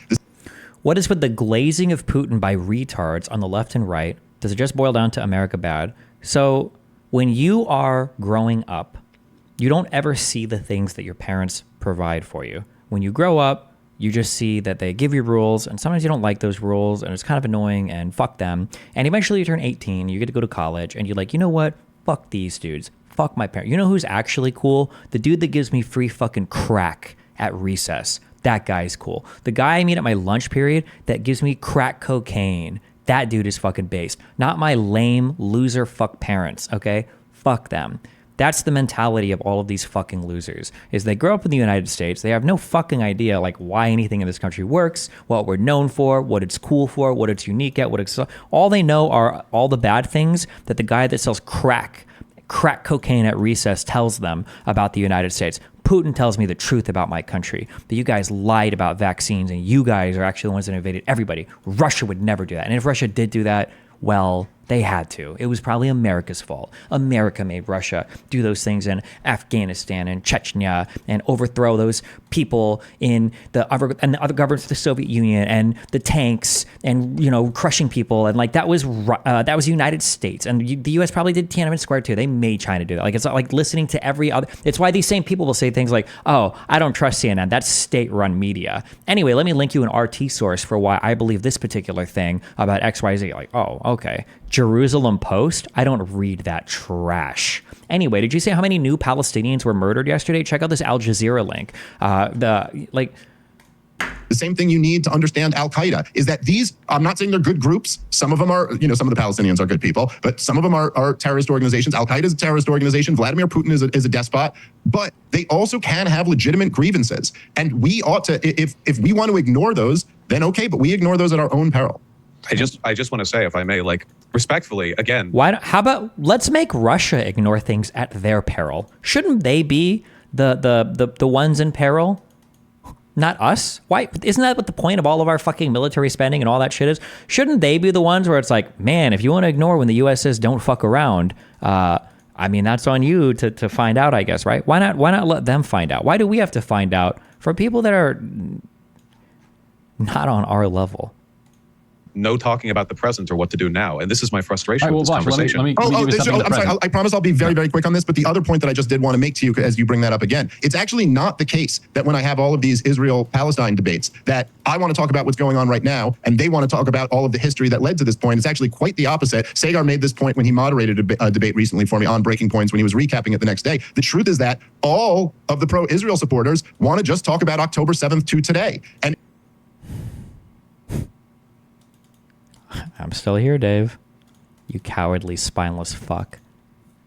We can only debate. The only way I would ever agree, though, to debate him on Israel-Palestine is he would have to take 2 minutes to explain what the NAP is first. He has to explain the NAP because I just can't bring myself to debate a libertarian that can't explain non-aggression to me, okay? Everybody who's critical of Israel actually wants to go back through the history and talk about all of it because, yeah, it's important to understand the history to understand what position we're in now. It is. Vaush, let me give you. Let me bring you up to this week, since you want to talk about today. So this is from earlier this week from Zelensky's top advisor.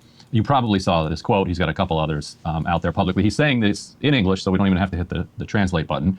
Nice of him. Very nice of him. After the attack on the beach in Crimea, he said, quote, "There are not and cannot be any beaches, tourist zones," those are his quotes, "and other fictitious signs of, quote, peaceful life in Crimea. Crimea is definitely a foreign territory occupied by Russia where there are hostilities and a full-scale war, the very war that Russia unleashed for genocidal and invasive purposes only. Crimea is also a large military camp and warehouse with hundreds of direct military targets, which the Russians are cynically trying to hide and cover up with their own civilians, which in turn are considered to be civilian occupiers."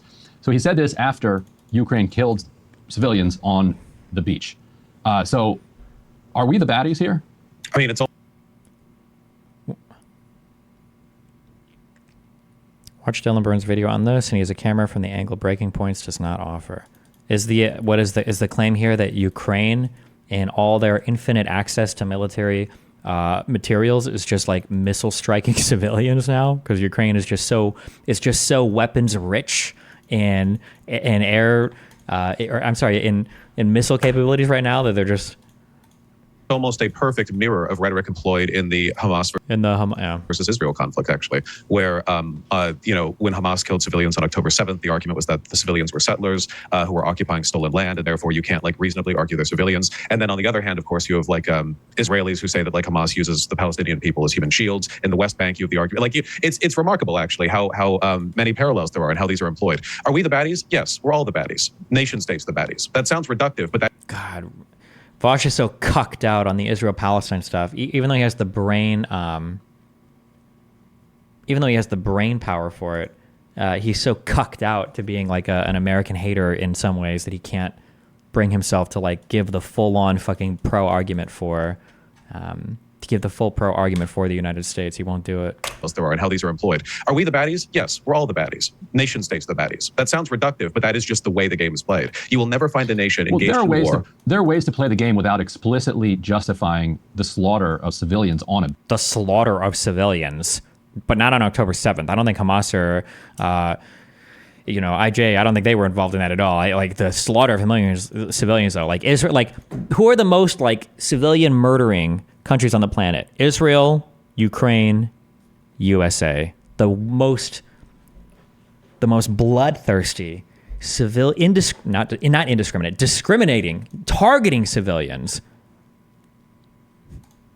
Beach. But in practice, if you go back to basically any military conflict where existential threat was on the line, which it certainly is for Ukraine or is in the Israel-Hamas conflict, you will see that this rhetoric and these standards are employed. This is not me arguing that it's justified. It's morally abhorrent, because war demands abhorrence of the people who participate in it. You're not going to find any large-scale conflict where stuff like this doesn't happen, which is why, to me... Stuff like this what? Are you just conceding that they must just be shooting missiles at civilians? The interesting question is... It's not even a large-scale conflict in Crimea. Why is the American public supposed to care all of a sudden that Russia controls Crimea? 4 years ago, you would have because been laughed at if you suggested that Ukraine ought to go to war to kick Russia out of Ukraine. Well, that's a separate question. The first one about the abhorrence of this rhetoric, which, by the way, I agree with. I just want to be clear that this is a... Does he think that 4 years ago Ukrainians just didn't give a fuck about Crimea anymore? Is that his assumption that 4 years ago Ukraine's Crimea is probably gone forever? Consequence of these heightened tensions, which is why I'm interested in what can be done to bring an end to this war, a permanent end, not some middling ceasefire that gets broken almost immediately. In terms of whether or not America should care, I don't know. The average American couldn't find Kabul on a map. The average American doesn't care about anything outside of their own Jesus Christ, I don't think I could find Kabul on a map.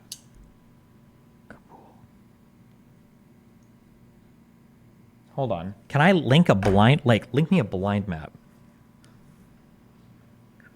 It's got to be western, central, western.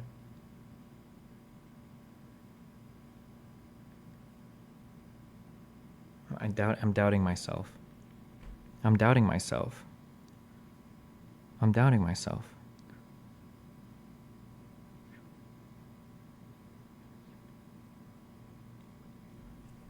I'm trying to think of the military bases we left. I would say Central Western. Okay, fuck it. I would say Central Western Afghanistan. Oh, fuck, it's not. It's going to be in the East. It's going to be way the fuck off. Fuck! It's not Central Eastern. I can't find Kabul on a map. I'm fucked. I am retarded. Damn, who the fuck would know where Kabul on a map is? Why not just say Afghanistan, dog? God damn. To this war, a permanent end, not some middling ceasefire that gets broken almost immediately. In terms of whether or not America should care, I don't know. The average American couldn't find Kabul on a map. The average American doesn't care about anything outside of their own tax breaks. My interest in what the average American cares about is nil. The average American doesn't care about the homeless. Why should I care about what they care about? What I care about is what's good.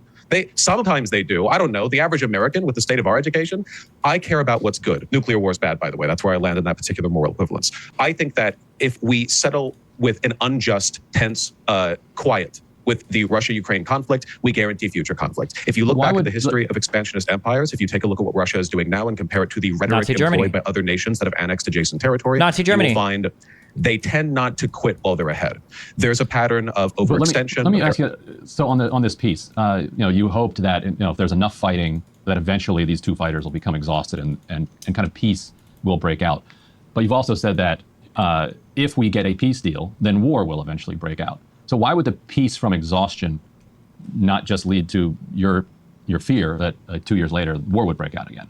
Because I think that because not all pieces are the same, right? If both sides fight until they're exhausted and they come across like some mutually agreed upon armistice lines or eventual new territorial lines, like there's a difference between that type of peace versus a peace where you're like, stop fighting right now and just like, deal with it. Like these are two different things, right? Sounds like war is the only logical endpoint of your position here, either position. I think it needs to be a peace deal that the Russian and Ukrainian people are happy with. Right now, we haven't even gotten close to finding that point, which means the only real end to the conflict would be the complete annexation of Ukraine and the annihilation of all the militias and insurgency groups within it, which would be true. Don't ever forget that. These people like Ryan Grimm, these people would be against us joining World War II or fighting the Nazis. These people would be opposed to it. 100%. Don't ever let them convince you differently. They would be the biggest Nazi lovers in the fucking universe. Not Nazi lovers, but they would say it's not our conflict. We don't need to be involved in that. Like, look at how much death and destruction happened during World War I because the United States joined. Like, are we going to sit here and have Soviet troops being fed into the slaughter? Are we going to be into the maw? Are we going to sit here and watch all of these people, across World War? Like, why can't we all just be like, France, lay down our arms, set out our new territories? Like how many people died? How many more people died in countries that decided to fight? Like it would be all the same dog shit fuck arguments would be used. Ugh. very difficult considering the fact that Russia has logistical breakdowns 50 miles out of their border, or Ukraine retaking all of its territory, which is at the moment basically unthinkable. It doesn't seem like there's any end to the conflict right now outside of something that could be imposed by a kind of international... It took Japan attacking the United States again in World War II. I think God, I hate the Westerners. God, I hate them. I hate the West. I hate the West. I'm going to go live with a tribe in fucking Pakistan or with my Persian brothers in some fucking mountain in Iran and then get eaten, okay? One of the, I'm not gonna find it. It was in one of these long, stupid fucking Twitter threads where where the one of the whitest people I've ever had the misfortune of tweeting at my entire life made this argument where he was like, maybe where is it?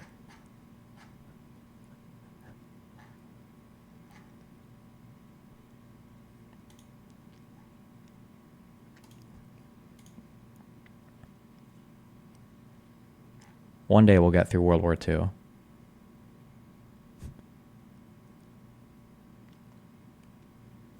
Next, to refute my point, this is what he said, to refute my point that it's counter-evolutionary to believe a population of millions of people could be happily pursuing their own death, Destiny screams, have you ever heard of Nazi Germany or World War II Japan? What the fuck kind of white-splaining is this? Given the Nazis were famously white, my confusion continues, as well as over the idea that the civilian Germans and Japanese were pursuing death rather than military victory. Certainly Japanese kamikaze pilots were pursuing death, but just like the suicide bombers, this was explicitly with the goal, however misguided, of advancing the well-being of the domestic population. Bro, I'm pretty sure before the Soviets basically said fuck you to the emperor in Japan, I'm pretty sure literally 99% of the Japanese population was ready to die on the shores of that country resisting a U.S. invasion. What an unfathomably stupid fucking statement. Well, okay, maybe the kamikaze bombers, maybe they were suicidal, but the rest of Japan just wanted to work and live in peace. And not like, what the fuck? This was this crazy fucking dude. The guy that did the fake tear. Like, bro, kill me. These people, sorry. Move to sort of like solidify the line where it is now. And I do think that would just am I making this up, or were there some, was it in Japan or was it in Korea? Weren't there like soldiers that were trying to fight like World War II like 10 years later on like some random Southeast Asian islands where they were, am I making this up, or was this actually a thing that happened where they like burrowed in and like fucking fed off of like crabs and lobsters and like waited to kill people? Like, geez, in the Philippines? Yeah. Jesus Christ. to more peace in the future? That's my question. And I don't come to this with a solution, by the way. If I had a solution, or if anyone did, I think you'd be hearing them preaching it a lot more often. I don't like the idea of treating this like team sports, or like, well, in actuality, like we could have prevented this if we went back 20, 30, 40 years. I know there's a lot of other cool stuff we could have done. We could have invested in like Apple early too, you know? Let's say the US tripled the NASA budget and sent it all to Ukraine. Do you think that would be too much US? Why are we so fixated on this NASA budget point? What, like, man, we really want to fund Elon's opposition. I guess we really don't want him to have any success with SpaceX. Like, what do we support?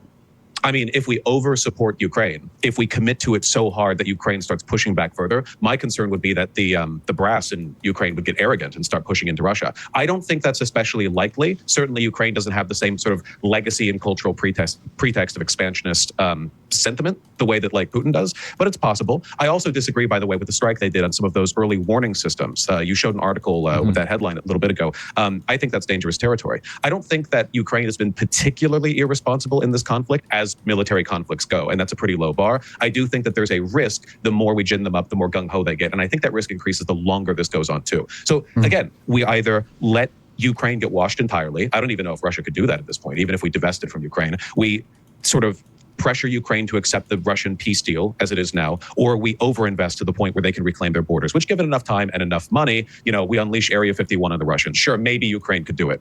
Of these three options, which is the most likely to bring about the fewest deaths, the lowest likelihood of long-term nuclear conflict? In my opinion, the path will get clearer the more time goes on because we will increasingly test the willingness of the Russian people to support this ongoing engagement. That sounds horrible. I think this is a horrible situation. That's not me blaming anyone involved, the Pentagon, the Kremlin, whatever else. It's a horrible humanitarian nightmare, but it's also a pretty difficult one to manage. You look back at history and there are empires that were clashing with each other for centuries over and over again. Are you going to sit there and judge the Japanese for wanting to die for the emperor, but think Americans wouldn't have died for the president given the same circumstances? So you're permabanned, okay? I want you to really think about that. I want you, when you type into my chat and it doesn't go through, I want you to really think about that, okay? When you're swallowing cupful after cupful of Drano later, I want you to think like, oh God, you banned me permanent. I want you to be thinking about that, okay? No.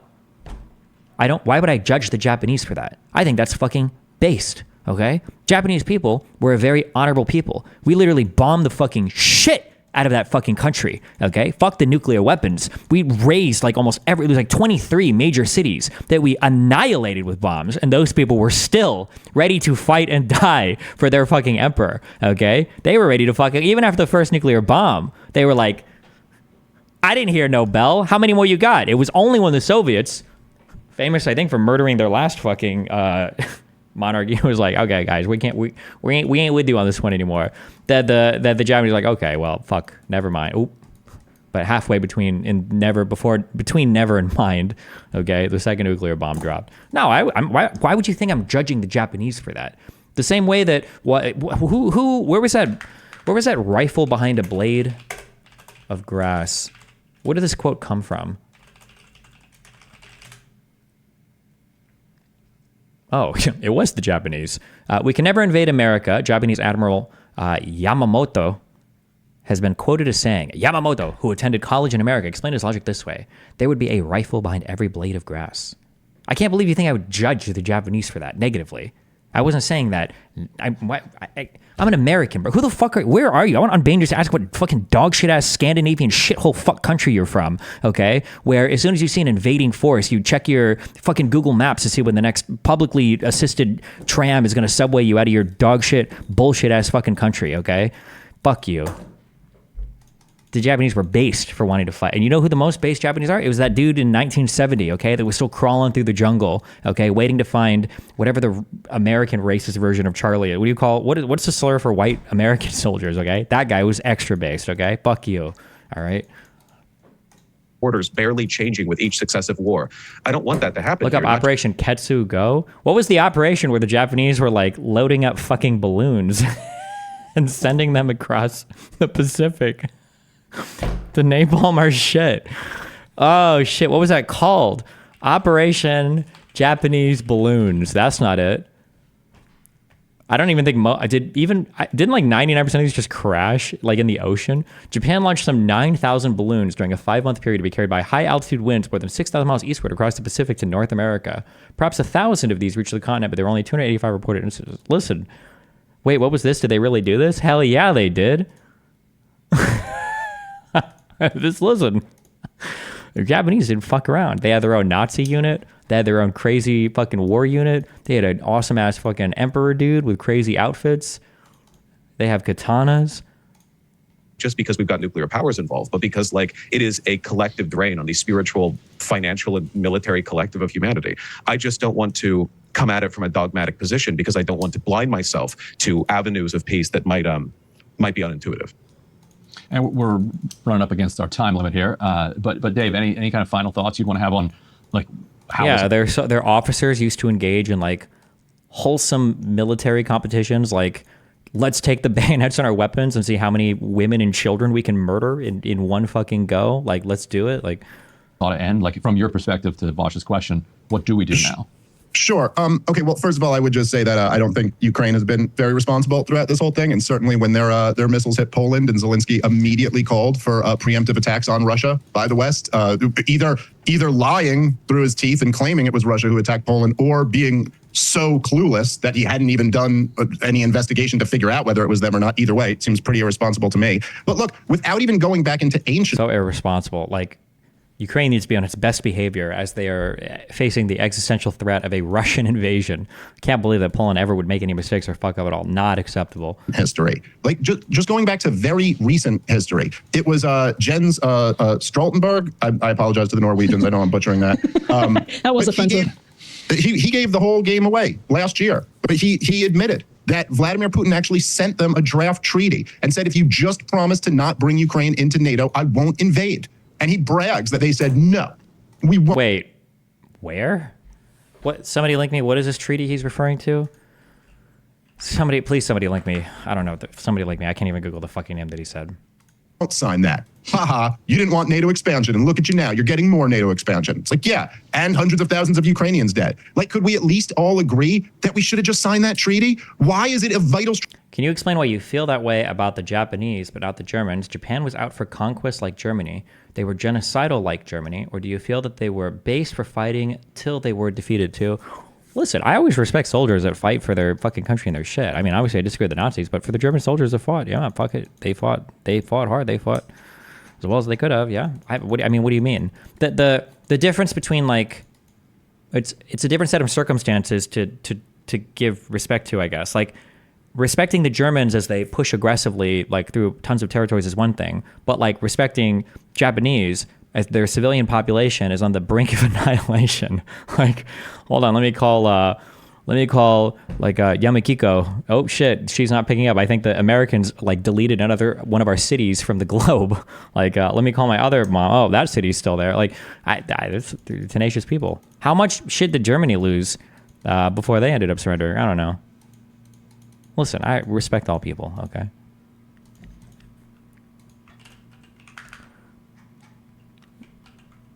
Search for draft. It's historic that now Finland is a member of the alliance, and we have to remember the background. The background is that President Putin declared in the end of 2021 and actually sent a draft treaty that they wanted NATO to sign to promise no more NATO enlargement. That's what he sent us. It was a precondition for not invading Ukraine. Of course, we didn't sign that. The opposite happened. He wanted us to sign that promise, never to enlarge NATO. He wanted us to remove our military infrastructure and all allies. Why is he...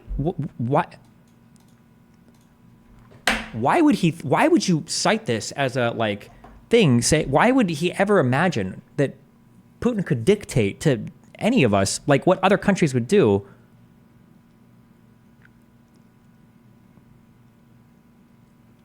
This wasn't even about Ukraine. It was just about NATO expanding at all. How in what world is this fair? What?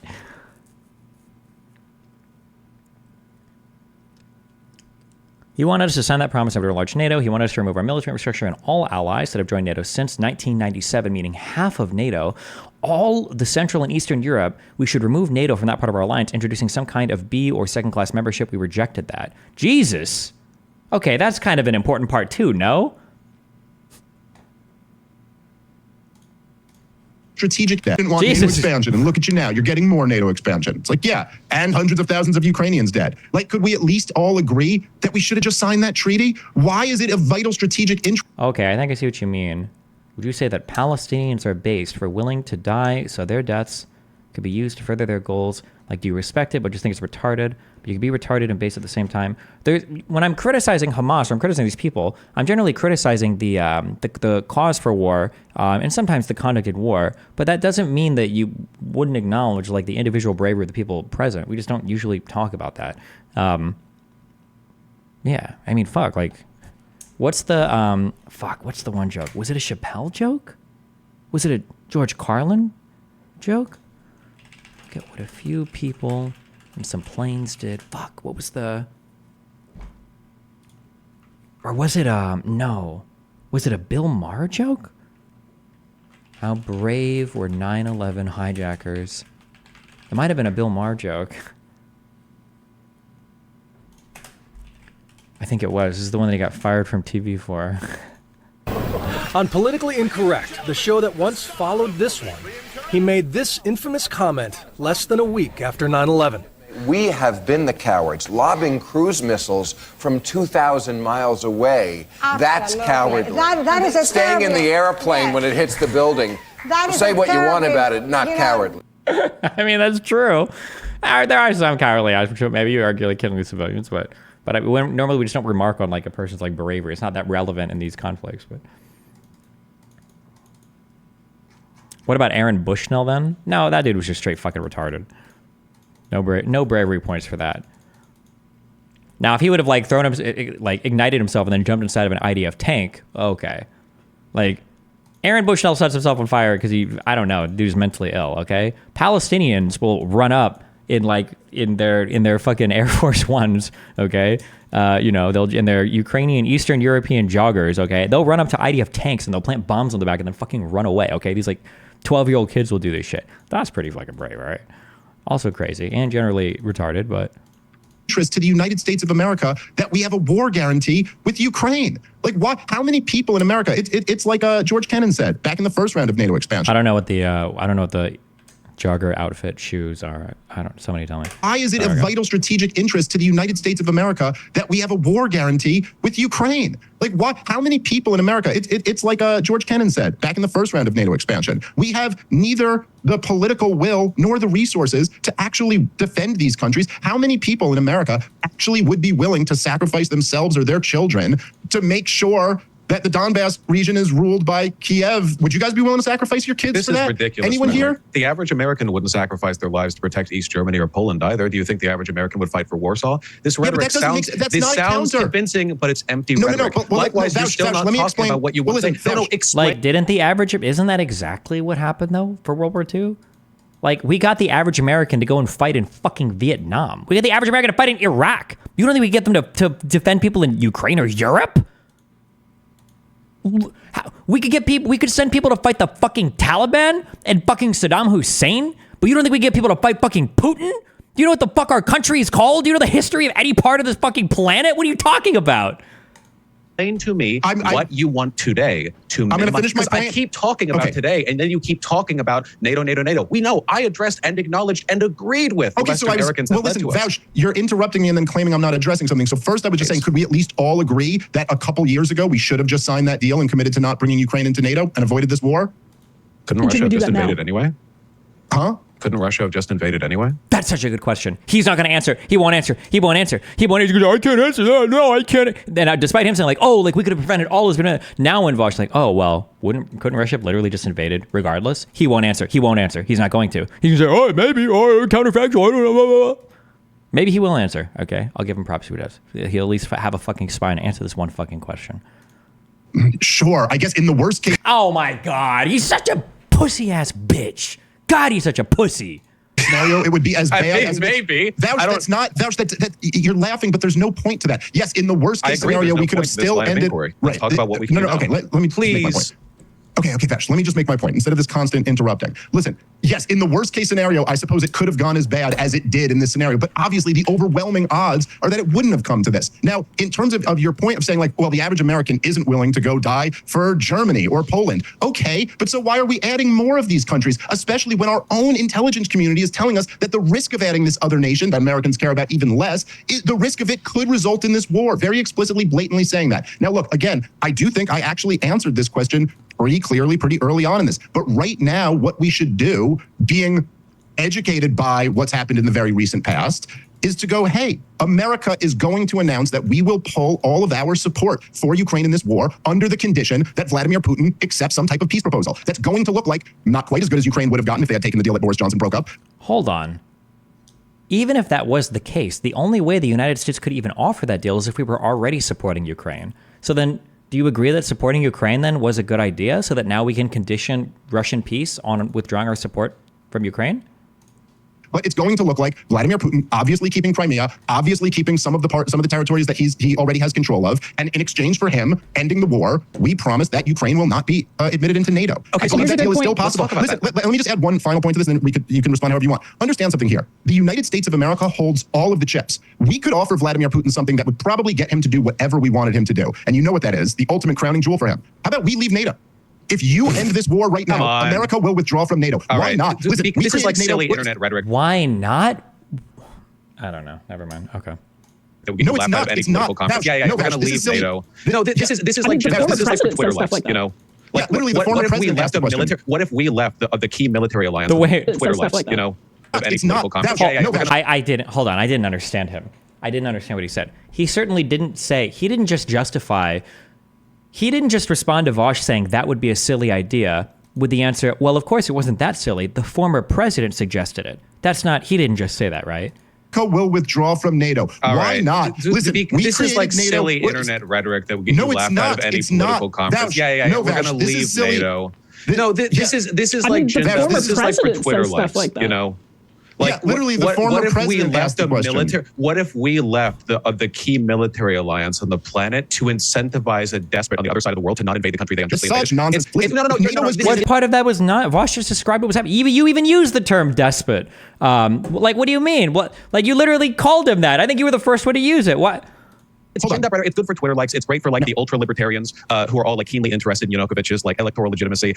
It's not reality. You suggested that we offered a poll there was support from Ukraine in exchange for a peace deal. Okay, fine. So let's finally talk about that then. What happens then if that divestment occurs? Naturally, there's a DMZ. Of course, there would be, right? And then you have a buildup of the remaining Ukrainian troops and Russia's troops on both sides. Don't you think it's likely that given a peace deal that takes place under those circumstances, eventually like the conflict would spark again? And this time, what are we going to do? Provide aid to Ukraine again when Russia invades again? Is the alternate just rolling conflict, like the ongoing slog for another couple of years? I mean.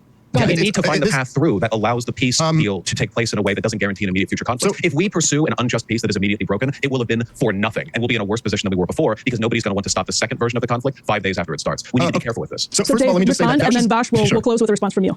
Okay, so I think that Vaush's response of like, oh, this is just what internet libertarians care about or something like that. I just think there was a lot of words without you actually saying anything there. NATO. Wow, that's like everything you say ever. Was created. Not really. I mean, Dave does say shit. It's just incredibly fucking stupid. World War II, because we had the Soviet Union controlling half of Europe, and the West and Western Europe had been destroyed. It was in utter ruins. And we're doing the bipolar. No, he doesn't say bipolar. The multipolar Mearsheimer theory now, or whatever.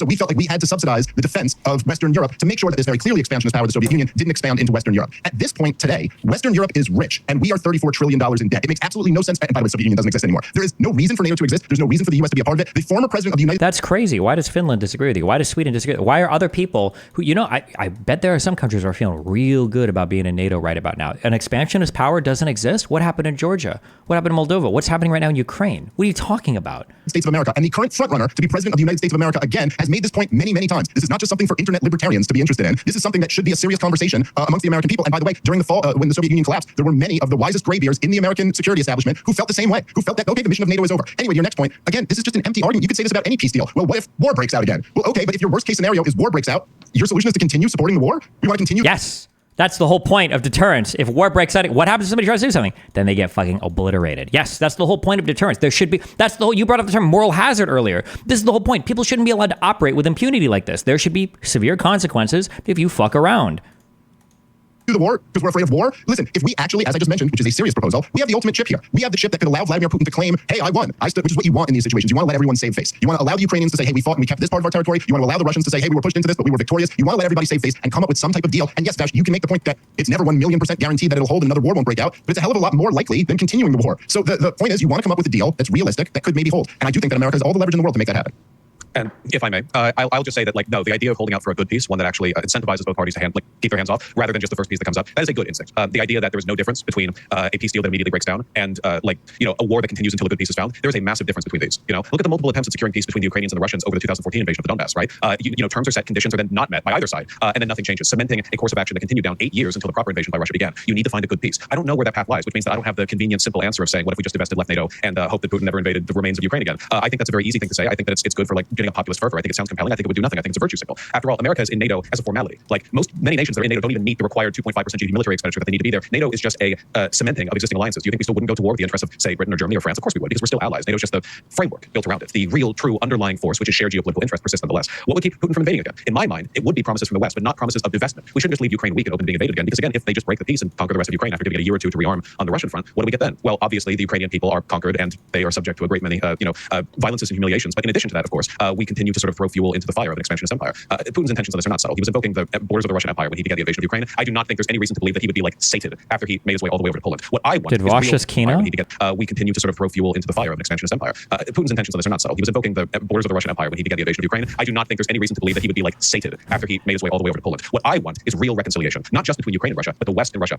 Russia has been, let's be real here, a nuclear missile-ridden backwater since the end of the Soviet Union. Prostitution skyrocketed. Child sex trafficking skyrocketed after the end of the Soviet Union. Their economy in shambles. Oligarchs effectively rule the country. There are many Russians who don't even have indoor plumbing. I think that a promise of shared investment, the thing we never did after the end of the Cold War, and not just business investment, not just Coca-Cola opening up a factory. I mean, real. You don't want the American taxpayer spending money on Ukrainian weapons? Okay, I got a better idea for you. 3 times as much money on Russian economic, reinvestment. Give it to them to work with. Build real economic bonds. One of the reasons Taiwan hasn't been invaded yet is because China and America are so integrated economically. We don't have that with Russia. That's one of the reasons they're able to persist in spite of all the sanctions on them, because they rely on a pretty primitive oil, coal, natural gas kind of, extraction economy. I think that if we take Russia seriously as a foreign power and as a people, we invest in them and we care about them. In the long run, we could secure a better peace that both sides feel better about, and we could build a world where there is no longer any incentive for the West or for Russia to get angry at each other. And that's my hope. Naive it may be. And probably cheaper if we just reached a peace deal and lifted the sanctions and then kept dollar hegemony. Anyway. Well, this is a good place to leave it. And this has been super interesting. Thank you guys both for being game to talk some of this out. We really appreciate it. Vaush and Dave Smith, thanks so much for joining us on Counterpoints. Thank you, Dave. Thanks, guys. Thanks, Vaush. Hey, if you liked that video, don't forget to hit the like button and subscribe to Breaking Point.